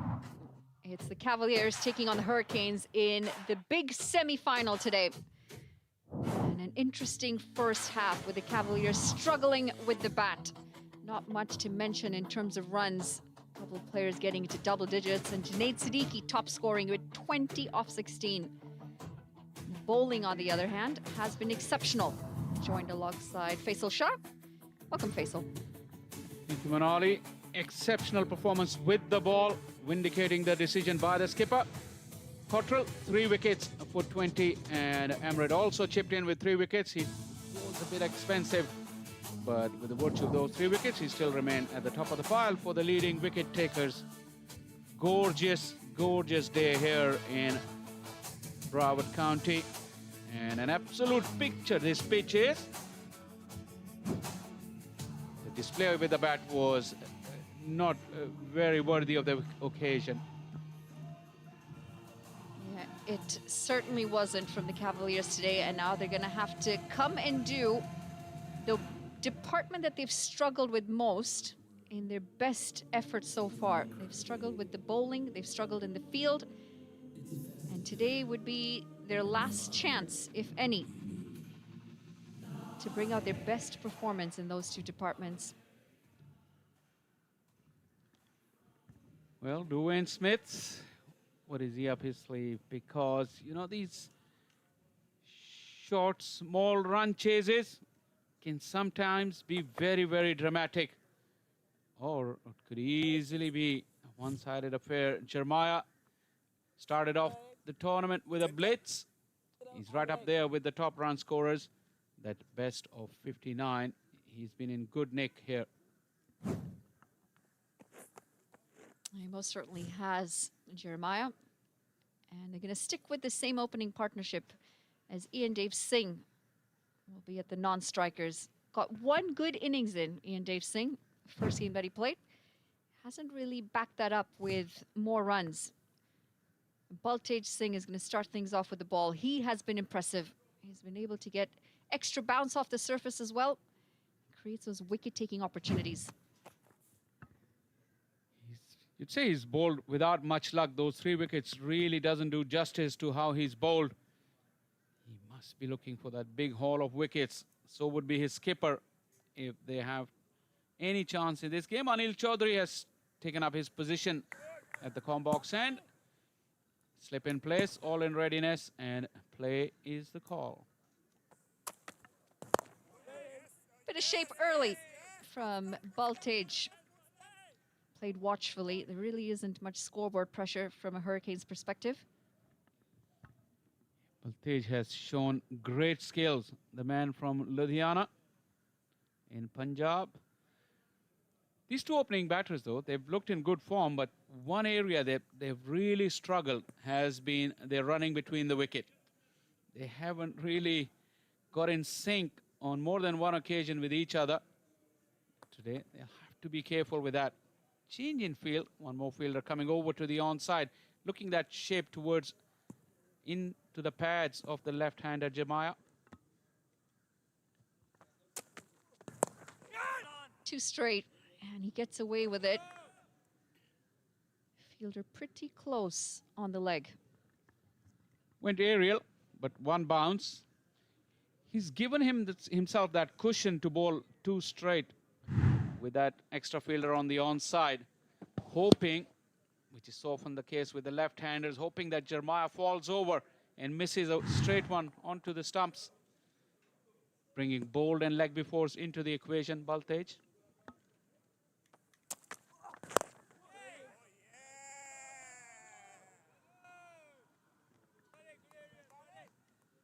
Full length and shape there. We talked about his bounce as well, so that's another weapon up his sleeve. Probably that's why he's got the slip in place. Get a few into the left-hander and then slide one across with the natural angle.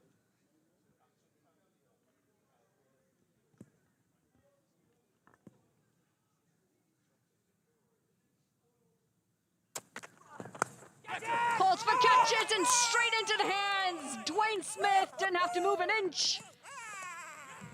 Baltej in the action.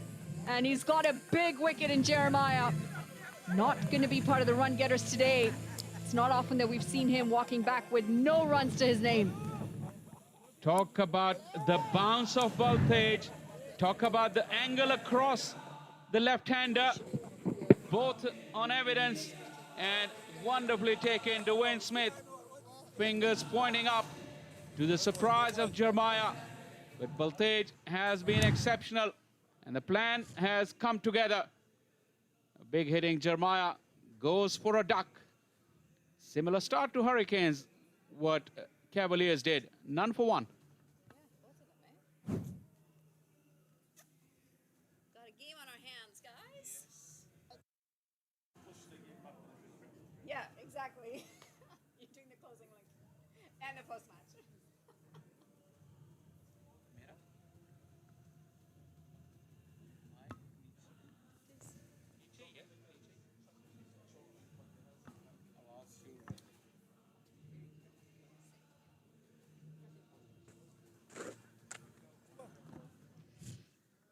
Mayank Dehlan, what a time to walk out in the middle. None for one is what the Hurricanes have started with. And you just sense that this game might end up being a little spicier than anticipated. Two slips now for Baltej. And what, four fielders inside the ring on the offside. He's got that ball to shape away very nicely now.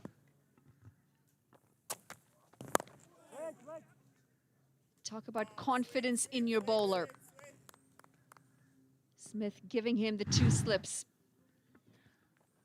That angle across was followed before that. There were a couple of in-swingers. And Jeremiah was trying to meet the ball on the full. But that went away from him and that bounce. It is just so pleasing for the skipper and the bowler when the plan comes together. And it was very well planned. Outside edge, in the gap.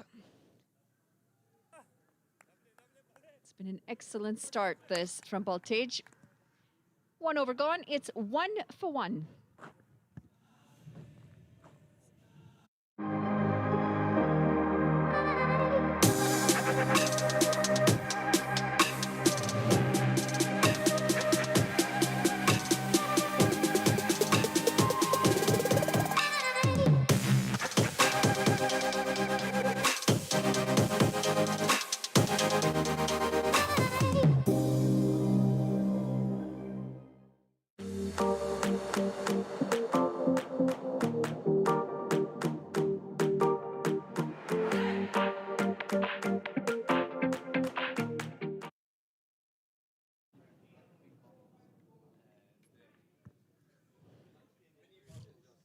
Najaf Shah, 15 wickets. He's a decent bowler, got a lot of experience, best of 4 for 26. And there's that in-swing that we're so used to seeing from him. Scampered through for a single. And it's leg byes. That's his most potent weapon with the new ball. Bring the ball into the right-handers at a fuller length. Wicket to wicket. Really close to the stumps. Just slightly offline on that occasion. Still hint of movement. He loves to ball to the right-handers. And now he's got Ian Dave in his sights, who hasn't played a delivery yet.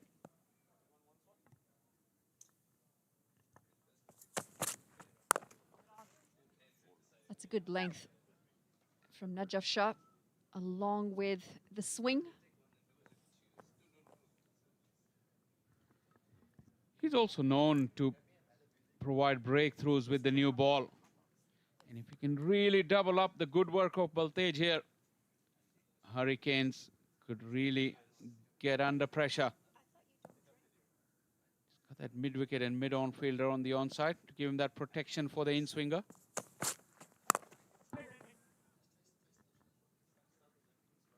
Certainly not the start we expected from the Hurricanes, as we were hoping that they would have come out and looked to knock this total down in quick fashion. But that first wicket's really pegged them back. The bowling hasn't been the easiest to face with that shape, testing lengths as well.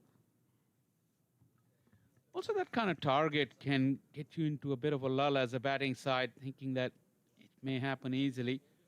But if you've got quality opposition bowlers, they can really hit you hard early doors.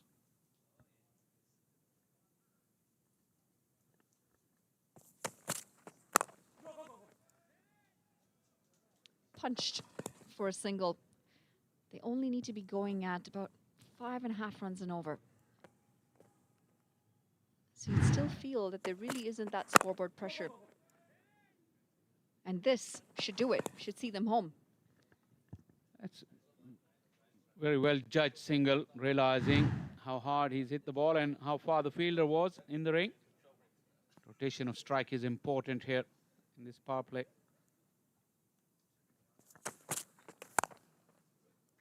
Through the offside. He's got a good piece of bat on this.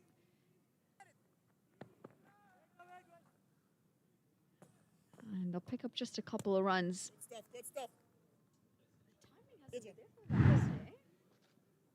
Once again, the ball not quite doing the distance. Probably didn't come off the meat of the bat. A little bit of tentative there. You've seen that tentativeness throughout the first innings. And an early wicket has meant that this innings as well, the batters are a bit behind on the 8th ball in terms of their decisiveness on the kind of stroke they want to execute. Single to end the over. 2 gone. It is 6 for 1.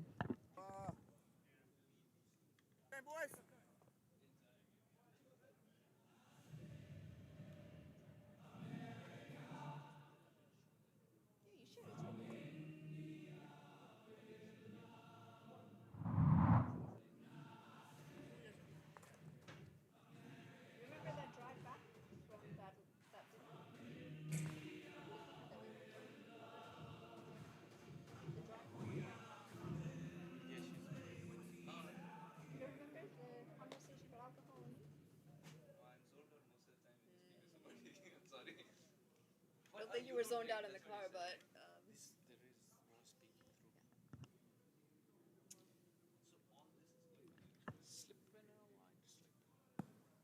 Quite the start here for the Cavaliers, defending a low total. You sense that there's a belief in the Cavaliers.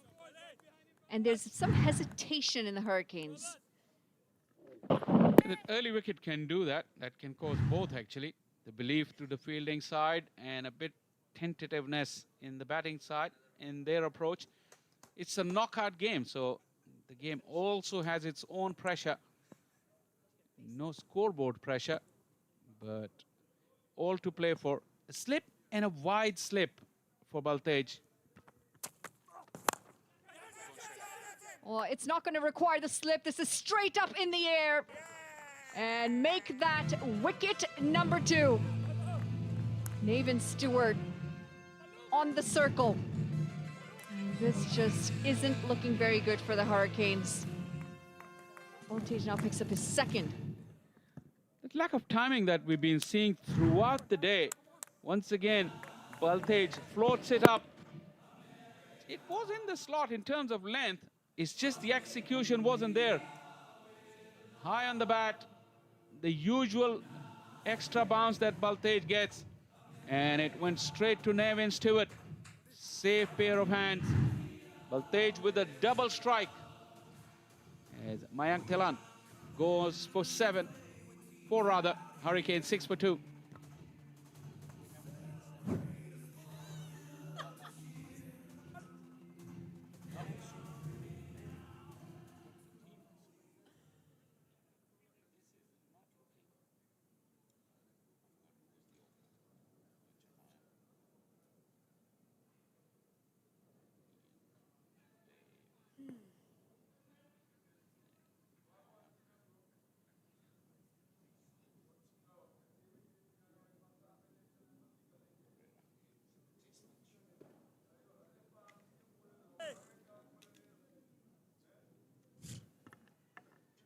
Angela Pereira, best of 57.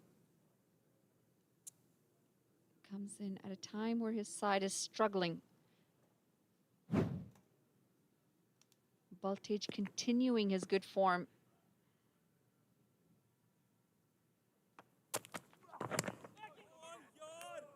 Should be leg buys.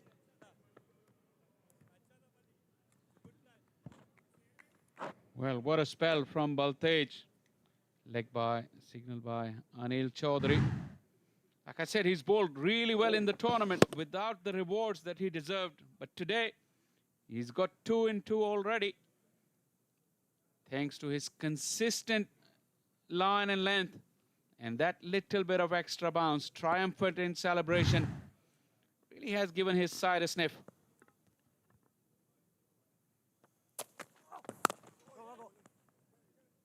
In the gap, doesn't really have the legs to run away to the boundary again. Junaid Siddiqui will keep it to 2 runs. And credit to the Cavaliers because their catching has been pretty decent so far. They have struggled in that department leading into this game. So far, both catches have been taken quite comfortably. They have no margin for error today because the kind of effort they put up with the bat have to be razor sharp in the field.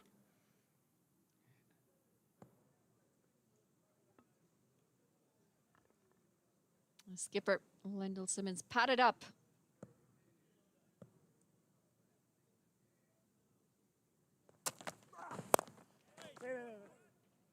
And again, no timing. Looking to play that into the leg side. Seen quite a few mistimed pull strokes. And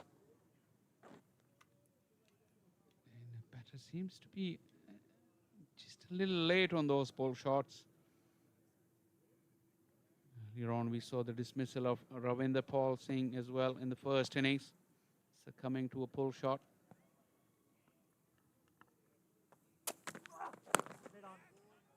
And there's that length again. Well bowled by Baltej. 3 overs gone, it's 9 for 2.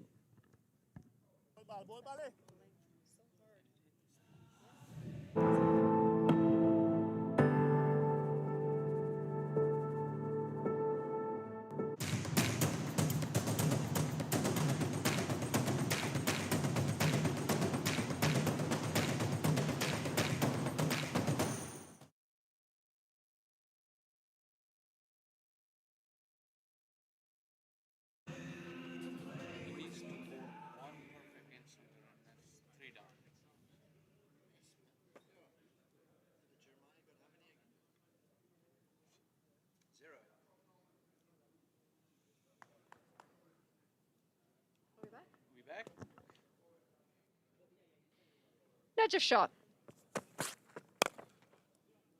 In the attack and out of the park. A little too straight from him this time, and Angelo Pereira has picked this up beautifully for 4. He's ready for that in-swinger. Angelo Pereira picked up the angle. But more importantly, stayed in the shot. Just that roll of the wrist. Plenty of open spaces. Almost carried all the way. That's a very well executed stroke.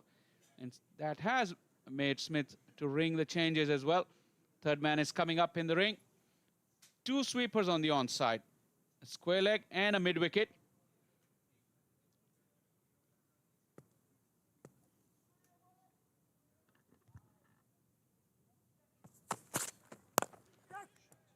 Similar shot again. And make that back-to-back 4s for Angelo Pereira. A bit straighter this time from him, but he's bringing in that intent that we haven't seen from the rest of the batters in the game so far. That's an even better shot. Went over the head of that fielder at mid-wicket, approaching in. Sweetly timed. And that's been the key, the timing. He hasn't overhit them. He's been nice and balanced. And the weight transfer has been perfect to pick up those 2 boundaries.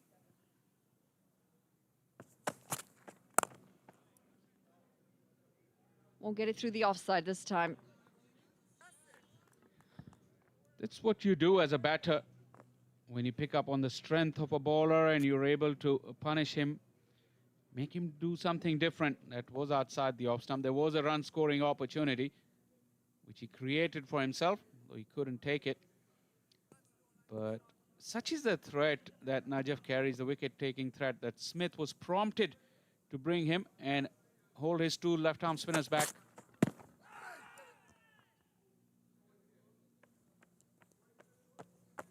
And for the Hurricanes' sake, this is good from Angelo Pereira. You can see the positive approach, you can see the intent. This one a little too straight into the pads, but the intentions are clear. Which you can see hesitation from the other batters. Allowing that ball to swing, which he's getting, he's just not got it on target just yet.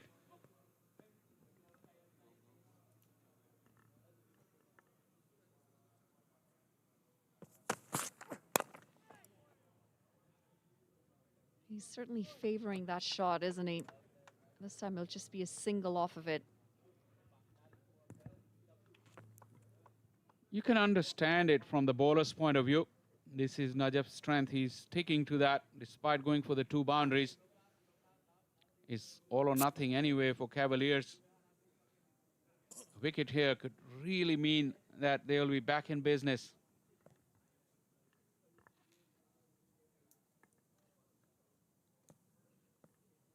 He seems to have it figured out a little bit as well in terms of where and which ball he wants to pick.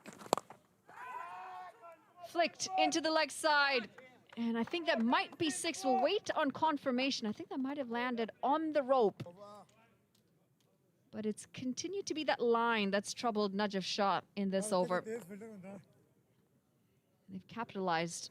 They've capitalized for the first 3 overs being so difficult for the Hurricanes. He's sticking to his strength, although the line has let him down in this over. Another sweetly timed stroke. Umpire wants to check if it did land on the rope, on the full. The way it ballooned up in the air, straight up, it would suggest that it hit the rope. Close call for the third umpire. Roshan Samuels is in the hot seat.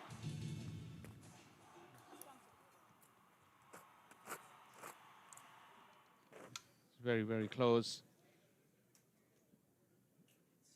Couple of runs could be of vital importance in this low-scoring game, so umpire wants to make sure he makes the correct call. Touch and go.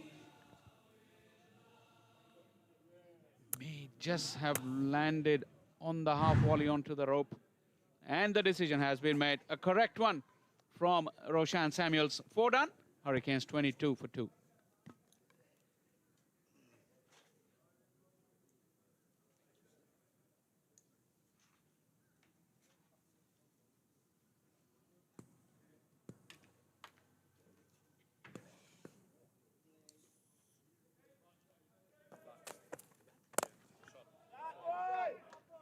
Excellent connection.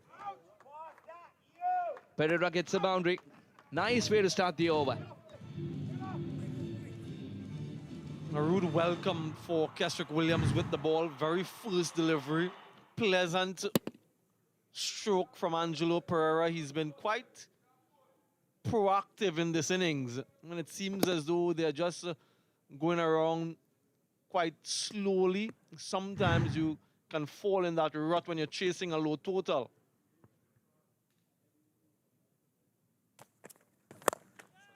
It's a similar looking shot, this time even better. Pereira is dictating terms here. What a start to the over.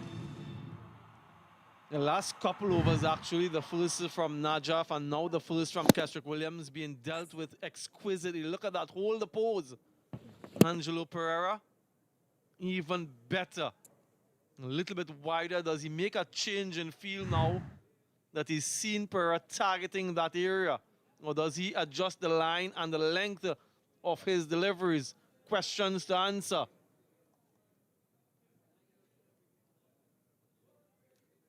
Wonderful job with the ball for the Hurricanes, and now they're under charge with the bat. And you feel that the only way the Cavaliers can come into this contest is by continuing to get wickets and to bowl the opposition out. I can't see them batting 20 overs and not getting the score. Finds the fielder. And for the first time in this over, the fielders feature in the game. This was crisply struck as well, Samuel. You're fortunate in that it went straight to the fielder, right or left. It would have been another 4. He's bowling with too much width on offer. The surprise factor.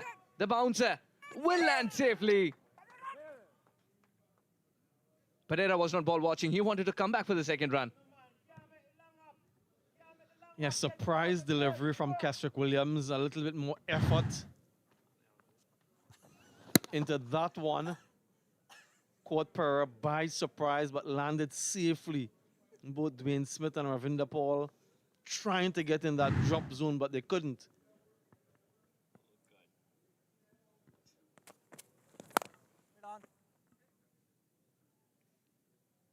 In there, he's allowed to take his time because Pereira has given them a good start in the over. Despite the 2 wickets lost, all that the Hurricanes need is a couple of overs of calm. The required rate is something that is not going to haunt them even if they have quiet overs, 2 on the trot or even 3.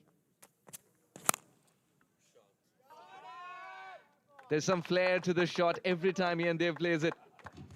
The gaps are opening up once again. 3 boundaries in that over, 13 of it, 35 for 2.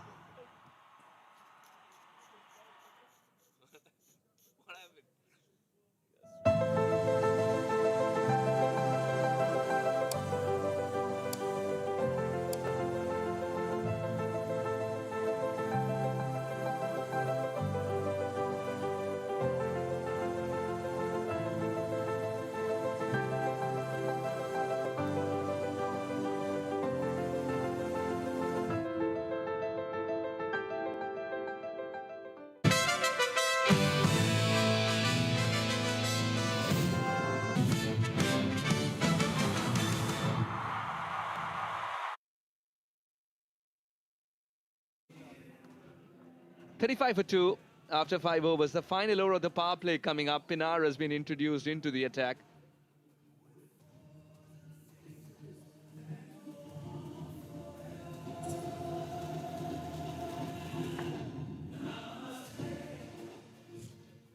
Over Pinar. Spin. It's done well for the far end. Spin.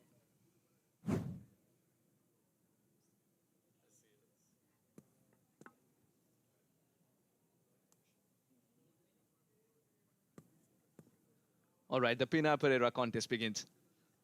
Pereira loves spin versus Pinar, who wants to get going with some momentum. Almost got a wicket there. Yeah, first sign of spin in the contest. They have to get Junaid Siddiqui in quite quickly as well. He too likes bowling from that northern and almost dragged that one on. A lot of width on offer. Final over of the power play. Only 2 fielders out.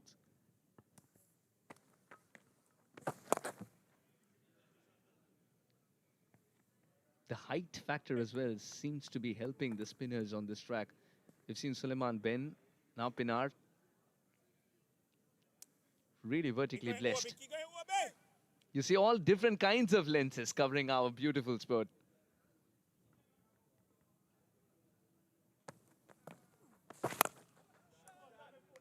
That is some shot. Just inside the boundary rope. But India will feel much better about that shot from the meat of the bat. It was the length of the delivery, allowed him to get under it, close enough to him, but skillful, very skillfully played. A lot of dexterity in that stroke, just inside the boundary. Knows exactly where the fielders are and needed the elevation which he got.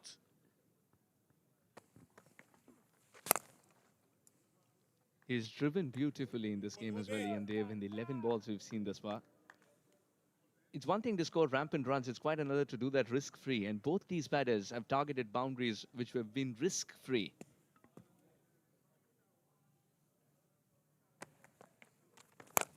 Using his feet, and to great effect. This is traveling for 6. Pereira doesn't want Pinar to get settled. They're motoring on. Fleet-footed Angelo Pereira gets close enough to it. The connection was good, the timing was good, the result even better. Expensive start from Pina. The final over of the power play yielding some runs. They are raced along now. And that required run rate just over 4 runs and over. Lots of questions for Dwayne Smith. How's he going to react to a jolt from the blue here, Pinar? A dot ball. Good finish. End of the power play. Hurricanes 47 for 2.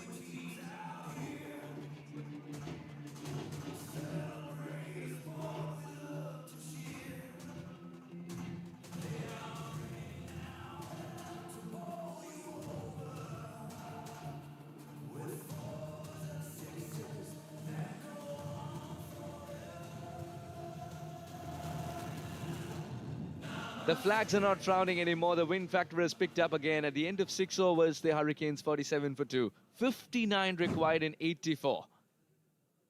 In control of this run chase again, the Hurricanes, after losing a couple of wickets. Jeremiah went without troubling the scorers, and then Mayank. And Nevin Stewart.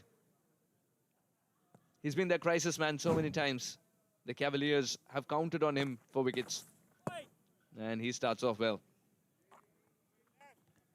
He is their leading wicket taker. Now that there is some relaxation of the field, he can experiment a little bit, and I think that's what they need to do. They need to figure out ways to get wickets.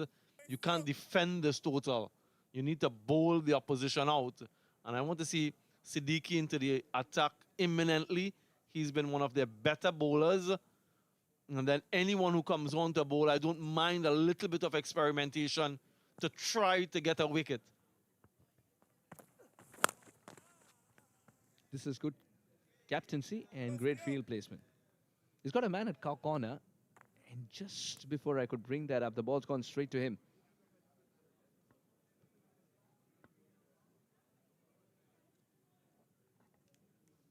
Apart from that, a wide long off and a conventional long on. Man at deep backward square. And a sweeper in place. These are the fielders guarding that rope. Almost got a wicket there. This is trickling away. And very painfully so for Stewart for 4. Well, a moral victory for Nathan Stewart, but the batter wouldn't mind because he got the actual victory of 4 runs to his total. So easily could have dragged it on. A despair for Nathan Stewart. 50 comes up for the Hurricanes. Yeah, there's that age-old discussion, Suhas, as to the team that goes straight to the final and has to wait, as opposed to the team that plays the semi-final. Didn't hit it too well. The bottom hand came off immediately. And Ravinder Pal was lurking in the deep to catch anything that flies towards him. Yeah, so the Hurricanes haven't played today. They've gotten a little bit more game time, understand the conditions a little bit more, some more confidence. Their bowlers have done well. Their batters now too might do sufficiently well. A quick single, comfortable in the end. I wonder what a direct hit would have meant. They had to hustle at the very end. Let's have a closer inspection. Straight to him, Baltage. Good quick release. It might have been closer than we thought. Yeah, it would have been touch and go. Baltage. Someone with a good throwing arm. Inside the circle. Jeff Miller. He's been terrific as a tournament director. Not from the intended part from Pereira's bat. It's going to go for 4 again. He's got runs behind the wicket and Stewart can do nothing about this. 58 for 2.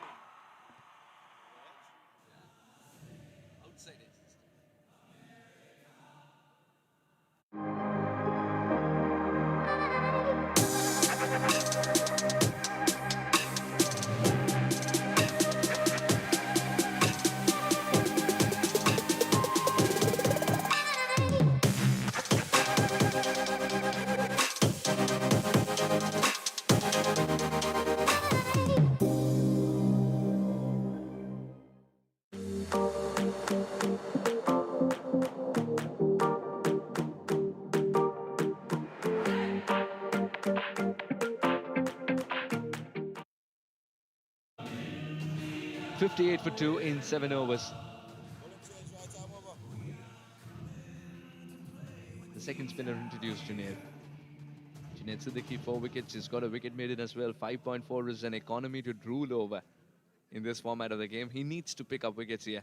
He needs to be more attacking rather than safeguarding his figures. It's always worked for him, Junaid, the attacking bowler. 48 of 78. He needs to be proactive. And he bowls the first ball and not pull out of the delivery. That is headlines tomorrow. Yeah, they're smiling because there's an expectation from him, as we've seen every time before. Last ball of the previous over, outside edge that time. So educated edges. You know, all he can do is smile. Yeah, Siddiqui has that proclivity to pull out of the delivery the very first time in his spell. And this time, a little bit of a surprise, maybe changing things up to perhaps catch the batter off guard. Didn't.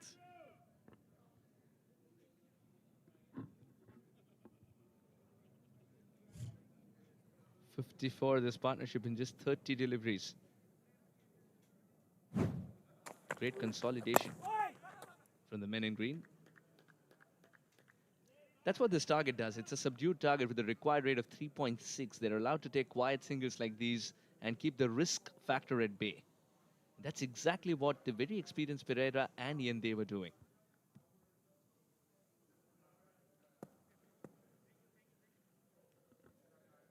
Is he going to go leg side here? Angelo Pereira. He was checking which way the wind is blowing. He's using his feet here, Angelo Pereira. He likes to use his feet to the spinners from the subcontinent, so he's fed a heavy diet of spin coming through the system, the age groups. So he's very used to this bowling type. slower, just wide of the field at extra cover. We'll get a couple of the hustle. Get there quite comfortably. Only little issue for the Hurricanes, Suhas, is their lower order, their middle to lower order. The likes of Lyndall Simmons, Dinesh Ramdin, etc. really haven't gotten going. We've seen two spectacular catches, though, from Kesrick Williams in the previous match. 7 runs of the over. 65 for 2.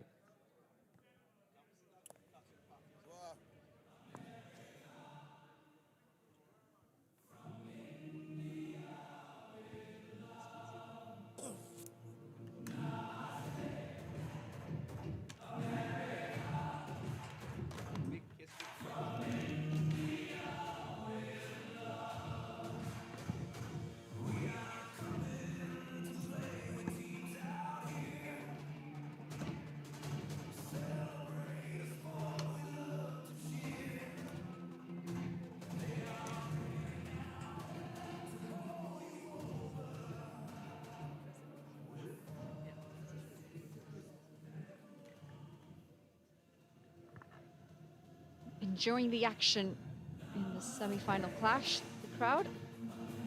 A lot of them watching cricket for the first time. Getting that cricket experience. 65 for 2. 8 overs gone. Nathan Stewart's going to come back for his second. They just need 41 more from here on. Joined alongside John Kent.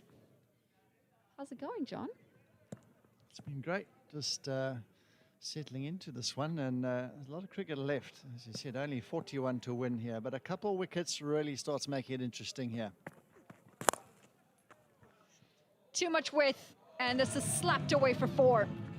Ian Dave Singh has regained his form from that half-century earlier in the tournament. Yeah, you gotta get yourself back in the game with deliveries like that. Full, wide, and opens up that extra cover region. And it's tough when you're trying to defend a score so low as this one today. No margin for error.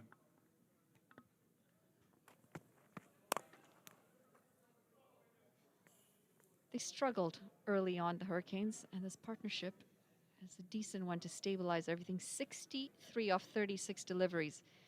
Angelo Pereira has led this attack.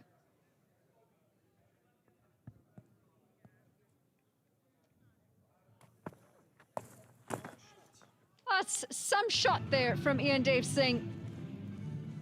Gets inside the line, under it, as it's been lapped away for 4 more. Oh, he's just one step ahead at the moment in this partnership. Marching on now. That is a lovely flair to that type of stroke. Getting the head out the way, and some wristy work there. I talked about players like Pereira, how influential they are with bat and ball. You think of the team that's waiting for them in the final. Rishi Dhawan in the wickets, in the runs every game. So those are the type of big matchups we have to look forward to. Final, but Pereira's got to finish the job out with his partner Dev.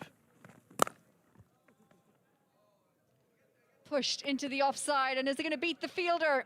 It absolutely does beat the fielder. Didn't overhit it. This has been timed to absolute perfection.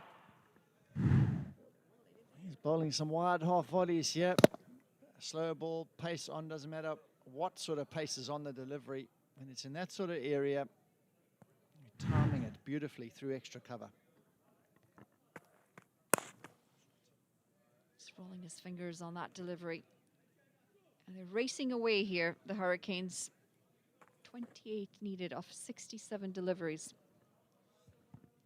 Think about being in the dugout after those 2 early wickets went down, and this would have really steadied them all. A bit of nerves, and the top order has managed to fire, just get them past that initial worrying time in the first couple of overs. They've got plenty of batting too in this side, the Hurricanes. Lyndall Simmons, Dinesh Ramdin. 9 overs gone, it's 79 for 2.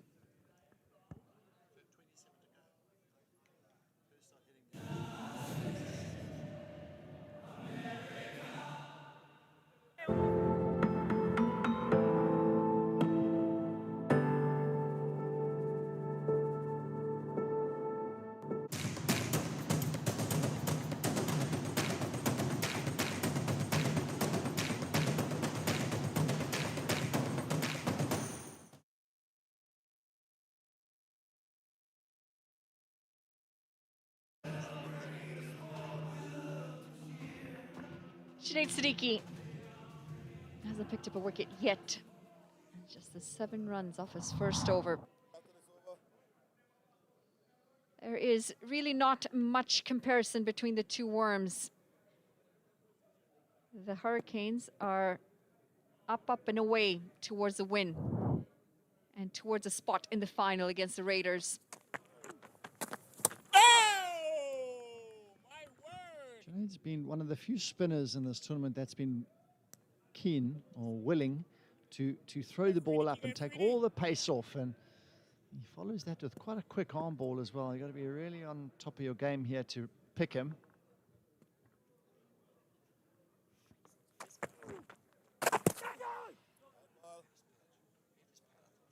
Well, I think that's an interesting call. Maybe just, there we go. It's definitely not a wide. Leg by as it is. Look at, he listened to the players out there. He said, I came for a pad. He said, okay, no problem. I'm gonna change it up. Having a look. Stewart, the last over, he went the distance. Having another look as he went down leg side. Just clipped a pad and then the keeper's pad. There's 1 leg bar. Ticks over.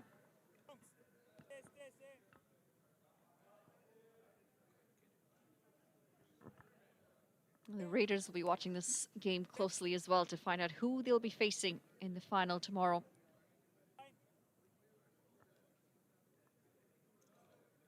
They've had quite a few days off, the Raiders, being the first team to get into that final. That is a very dangerous shot, but he's done well. Risty to get off the mark with another single. I think tactically maybe the fielding side could try and be a little bit more attacking here, because this for me is the biggest threat to the batting side is Junaid. And possibly bring up mid-off, bring up mid-on maybe, even a cover sweeper. Just try and mix it up a little bit here, because at the moment they're getting picked off comfortably. And Junaid creates wicket-taking chances with his variations. I think they need to attack here a lot more. Looking to come down, Pereira. Good late adjustment. You just sense that the Cavaliers may have just let those shoulders droop a bit.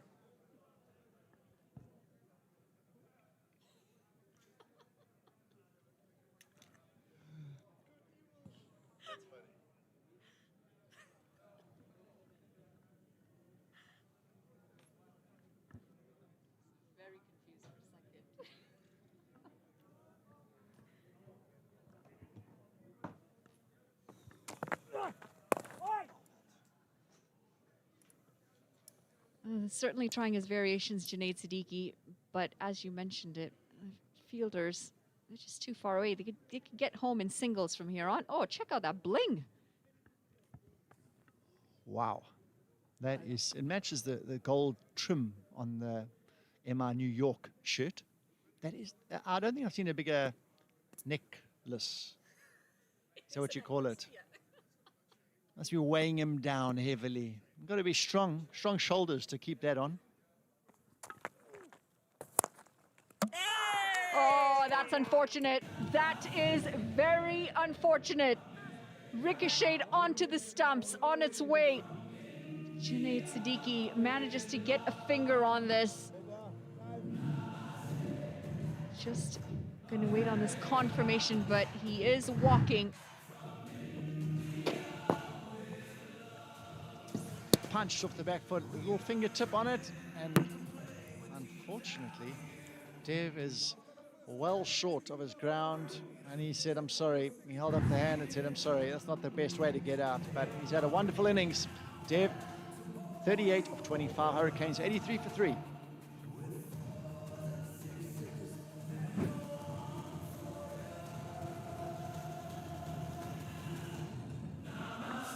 Halfway point, 83 for 3, and a quick drinks break. We'll be back momentarily.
mean, the fourth place isn't bad in that department.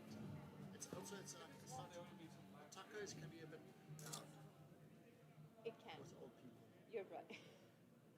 Hey, hey. Talk about yourself there, yeah? Some of us are working very hard at not being that.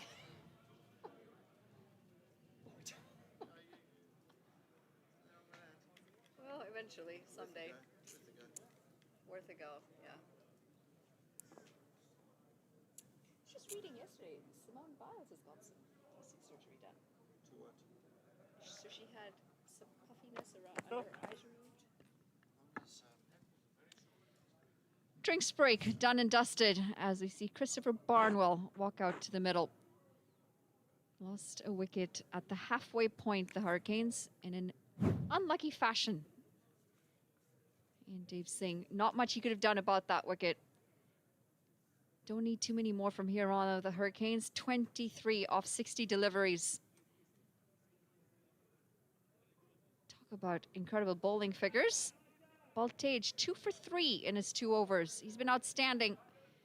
Just didn't have enough runs on the board to be able to come out and defend. But hey, we've seen interesting things happen in cricket. Still 23 runs to go. I was just thinking that this man would be the great guy to bring back here. He's got wickets, his tail's up. I think this is a good piece of thinking because Siddiqui, he's the most threat from one end and Baltage would be the biggest threat from the other side. Having a look, he's backing up a long way. He's doing all the right things in terms of backing up for your partner. He's almost not even in the picture, unfortunately. And Siddiqui says apologies, but you've got to go. Not sorry enough to call you back.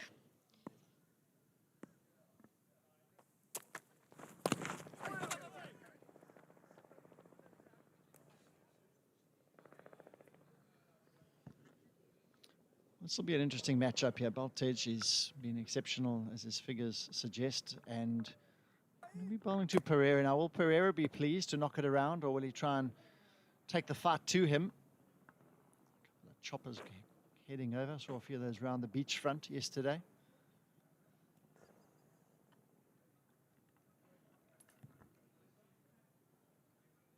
A pretty picturesque place, this. Florida, with the beaches, the cricket, the sunshine. You know you're in a nice place when you see palm trees around.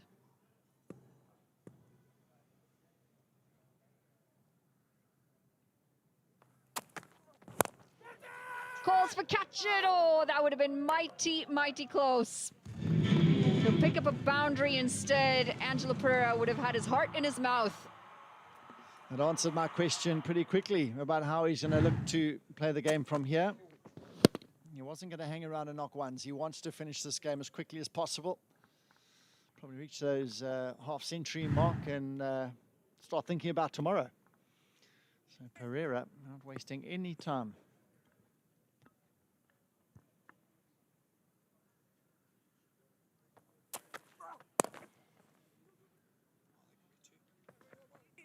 Well played again. Obus Pinar will keep it to a single. Quick turnaround between today and tomorrow for the winners of this game. Take another look at this effort. Obus Pinar, maybe just a few centimeters too far. So to his wrong hand, he's left-handed and had to go to his right. And he's a good, very good fielder. Let's see what Barnwell can do here. Still new to the crease, facing up to Baltage. Oh, that struck him. That's twice now that Barnwell's been struck. Regardless, it's one more run. He's worn it here so early on that stroke.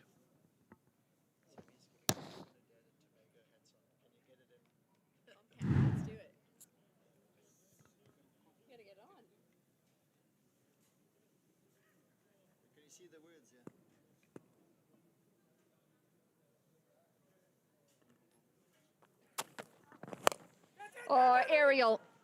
Aerial and in the gap as well. He's placed them well for the most part. This time he'll pick up 4 more. And with that, he will bring his side even closer. Angelo Pereira, 3 runs away from his half century as well. 11 overs gone, it's 94 for 3.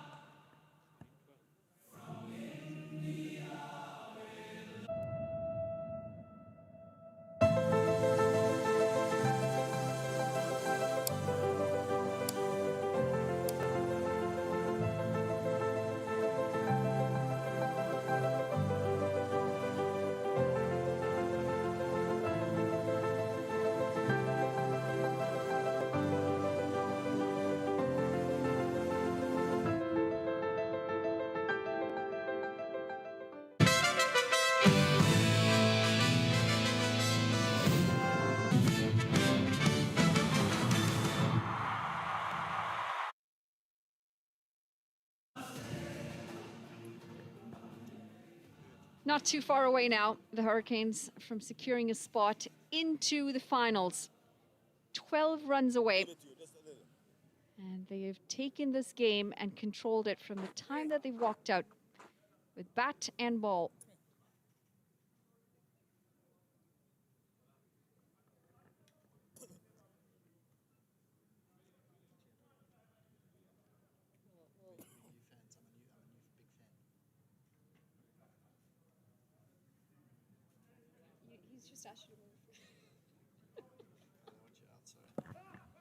Just want to make sure that they've got their fielders in the right place, but you sense it might be a bit too late for the Cavaliers now.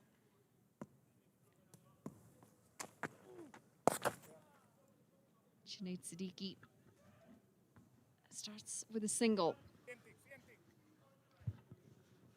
I tell you what, John, I love gifts. And how nice is this? Samuel Badri, Trinidad and Tobago hats. I wish you'd given it to me earlier when we were doing our steps this morning. Also, yesterday at the beach, I could have done with this. It was the sun was beaming on us. Could wear this onto the golden sands of Fort Lauderdale Beach. Thank you, Sammy. I'm a new fan of Trini. I'm a Trini local. Slow, very slow through the air. Have you been to Trinidad? I have not. I'm waiting for the plane ticket. I'll keep my email, check my emails from Sammy. Never know. You can't stop with the hat, Sammy. It's got to come with a ticket to get us there.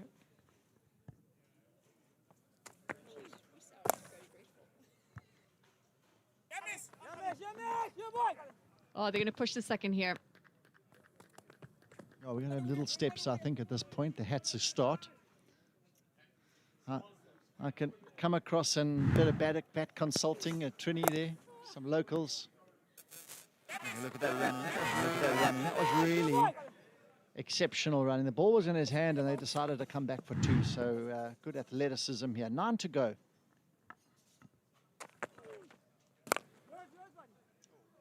Tossed up. Doesn't quite get it through the fielder's hands. He's on 49, Angelo Pereira. He's played exceptionally well so far.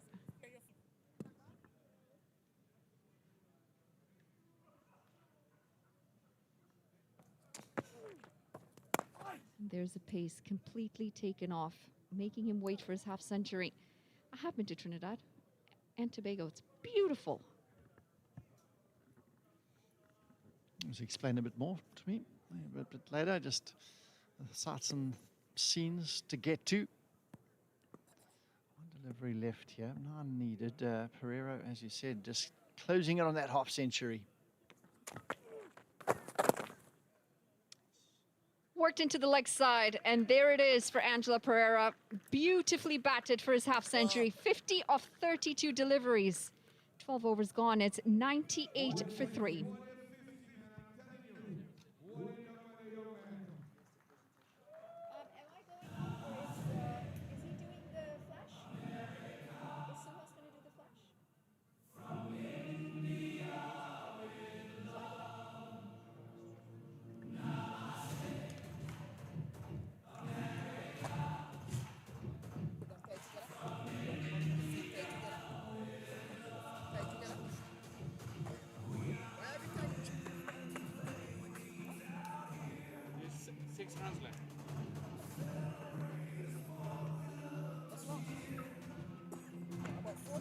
98 for 3. No strikes remaining. Angelo Pereira has batted beautifully. What a knock to come up with in the semi-final. Picked off Najaf Shah to begin his innings. And after that, he never looked back. First went on the onside, then offside. Peppered all areas of the ground. Improvisation to go with that. Chase for Najaf. Couple more runs. 100 has been brought up. And they are on the brink. You mentioned the 100 coming up with that stroke, and he's got inventive. He's had a good day out there with the ball. He was outstanding. Having a look at his finest moments, the 1-6 and the 8-4s. Immediately his intent was evident, and that set them on their way after having a bit of a scare early on with those 2 early wickets in that power play. He's come back well. Straight down the ground. Pina does come around. Well, they have all the time in the world to get there. They can do it in singles. They can finish it in one blow. They've lost 3 wickets along the way. 2 went pretty cheaply. But ever since that 3rd wicket partnership steadied the ship.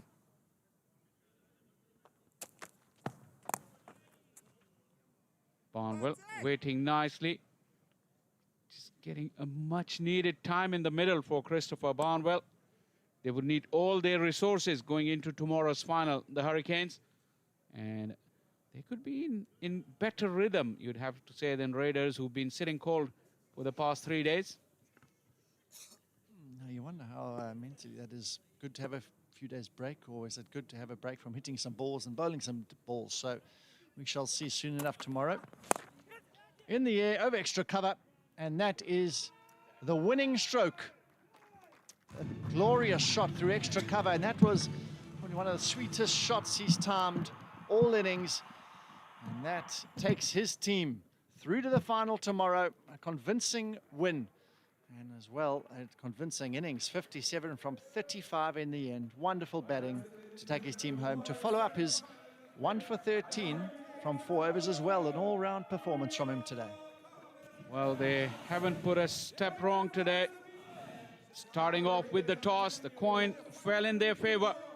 Lendl Simmons made the right call and inserted Cavaliers in, who were never at the races ever since they lost Dwayne Smith in that first over. Sheldon Cottrell dealing the big blow, and a complete domination from Hurricanes. Was a little phase where they lost 2 quick wickets in the run chase, but everything after that and even before that was smooth sailing. Deserved winners in the final. Cavaliers' campaign has come to an end. They had some bright spots, but it's all about Hurricanes. That's right, Wayne Smith, he's led the team well. He's had some good performances from the likes of Pinop, the players along the way. Stewart, brilliant work from the bunch of team. Baltej, I would say, has been their shining light with that new ball. He's been excellent. He's picked up quite a lot of wickets and shown some good signs moving forward. He's been their go-to man in that power play, and today he delivered once again with those 2 wickets early on, so he can hold his head up high. But there's the winning captain, Lendl Simmons. He'll be pleased. He hasn't had a huge amount of batting in this tournament, but saying that, he's led his troops well, and he'll be standing out there tomorrow when the big final comes in. And there's the soldier as well, Cottrell, earlier on today, 3 for 20 from him. And having a look at that stroke, the winning stroke through that extra cover region. It's pure timing, and the skipper marches on. Congratulations all around. Dinesh Ramdin, skipper Angela Pereira, looks at the heavens on a glorious Florida day. Hurricanes saw through the chase. Early wickets for Baltej, but then 38 from Ian Dave and a wonderful half-century from Pereira steadied the ship. Barnwell was there at the end, wasn't required to do much. And 12.4 overs, all it took them to get over the line. No partnerships early doors, but after that, Pereira and Dev, that was the winning partnership. Brilliant from those two. Having a quick look at those bowlers. Baltej, the man standing alone up top there, and I thought Junaid as well, again, as he's done all tournament, put his hand up and bowled a good spell, and he threatened. Unfortunately, he went wicketless as they knocked the runs off in 12.4 overs, and that was a very, very comfortable win in the end after an early scare. But 105 from the New York Cavaliers was never going to be enough with the bowling performances from the Florida Hurricanes, with Cottrell, Emmerich, Ben and Pereira doing a wonderful job. And then in the end, Pereira, Dev unfortunately went out towards the back end, but they knocked those runs off very, very convincingly. Time now to go down to Manali. Thanks a lot, John. I've got Dwayne Smith, the captain of the Cavaliers. Tough game today. A lot of things didn't go your way. Where do you think you went wrong from the start to now? I think the early wickets that they got, and then they keep getting wickets and they keep pegging us back. We had some unfortunate outs as well, but at the end of the day, we had the runs on the board, and I still think that we could have gone out there and defend them, but as we has done all tournament, we have not defended properly. I think that we missed a lot of key moments in the game, and it started when we got like the first, I think it was 3 wickets in the first 6 or something like that. So we were always behind, but a little more luck, I think we could have gone on and put up a bigger score and gone and defended it. But kudos to them, they played well. They absolutely did. And yeah, sometimes the things just don't fall into place the way they're supposed to. Now, did you think that there was a really good chance when you picked up a couple of those early wickets in that second innings? Yes. Excuse. I had always said to the guys that once we get early wickets, we can build pressure very early. So it was always good to see Bali. He's had a very good tournament. He's done a great job for us. Really wish we could have gone on into the final tomorrow. Well, not going into the final, but your final thoughts on this tournament, and how has it been for you? I was just going to get to that. You read it in my mind. It's been very good, and I hope that they will continue getting the support from the sponsors around, and it's very good for us. Back home, a lot of people have been watching it and talking about it as well, so a lot of people are interested in coming as well, so it's good, and I hope that it can get bigger and better. Absolutely. Thank you so much for talking to us. Enjoy the rest of your stay here in Florida, and hopefully we'll see you next year. Yes, thank you. To highlights now.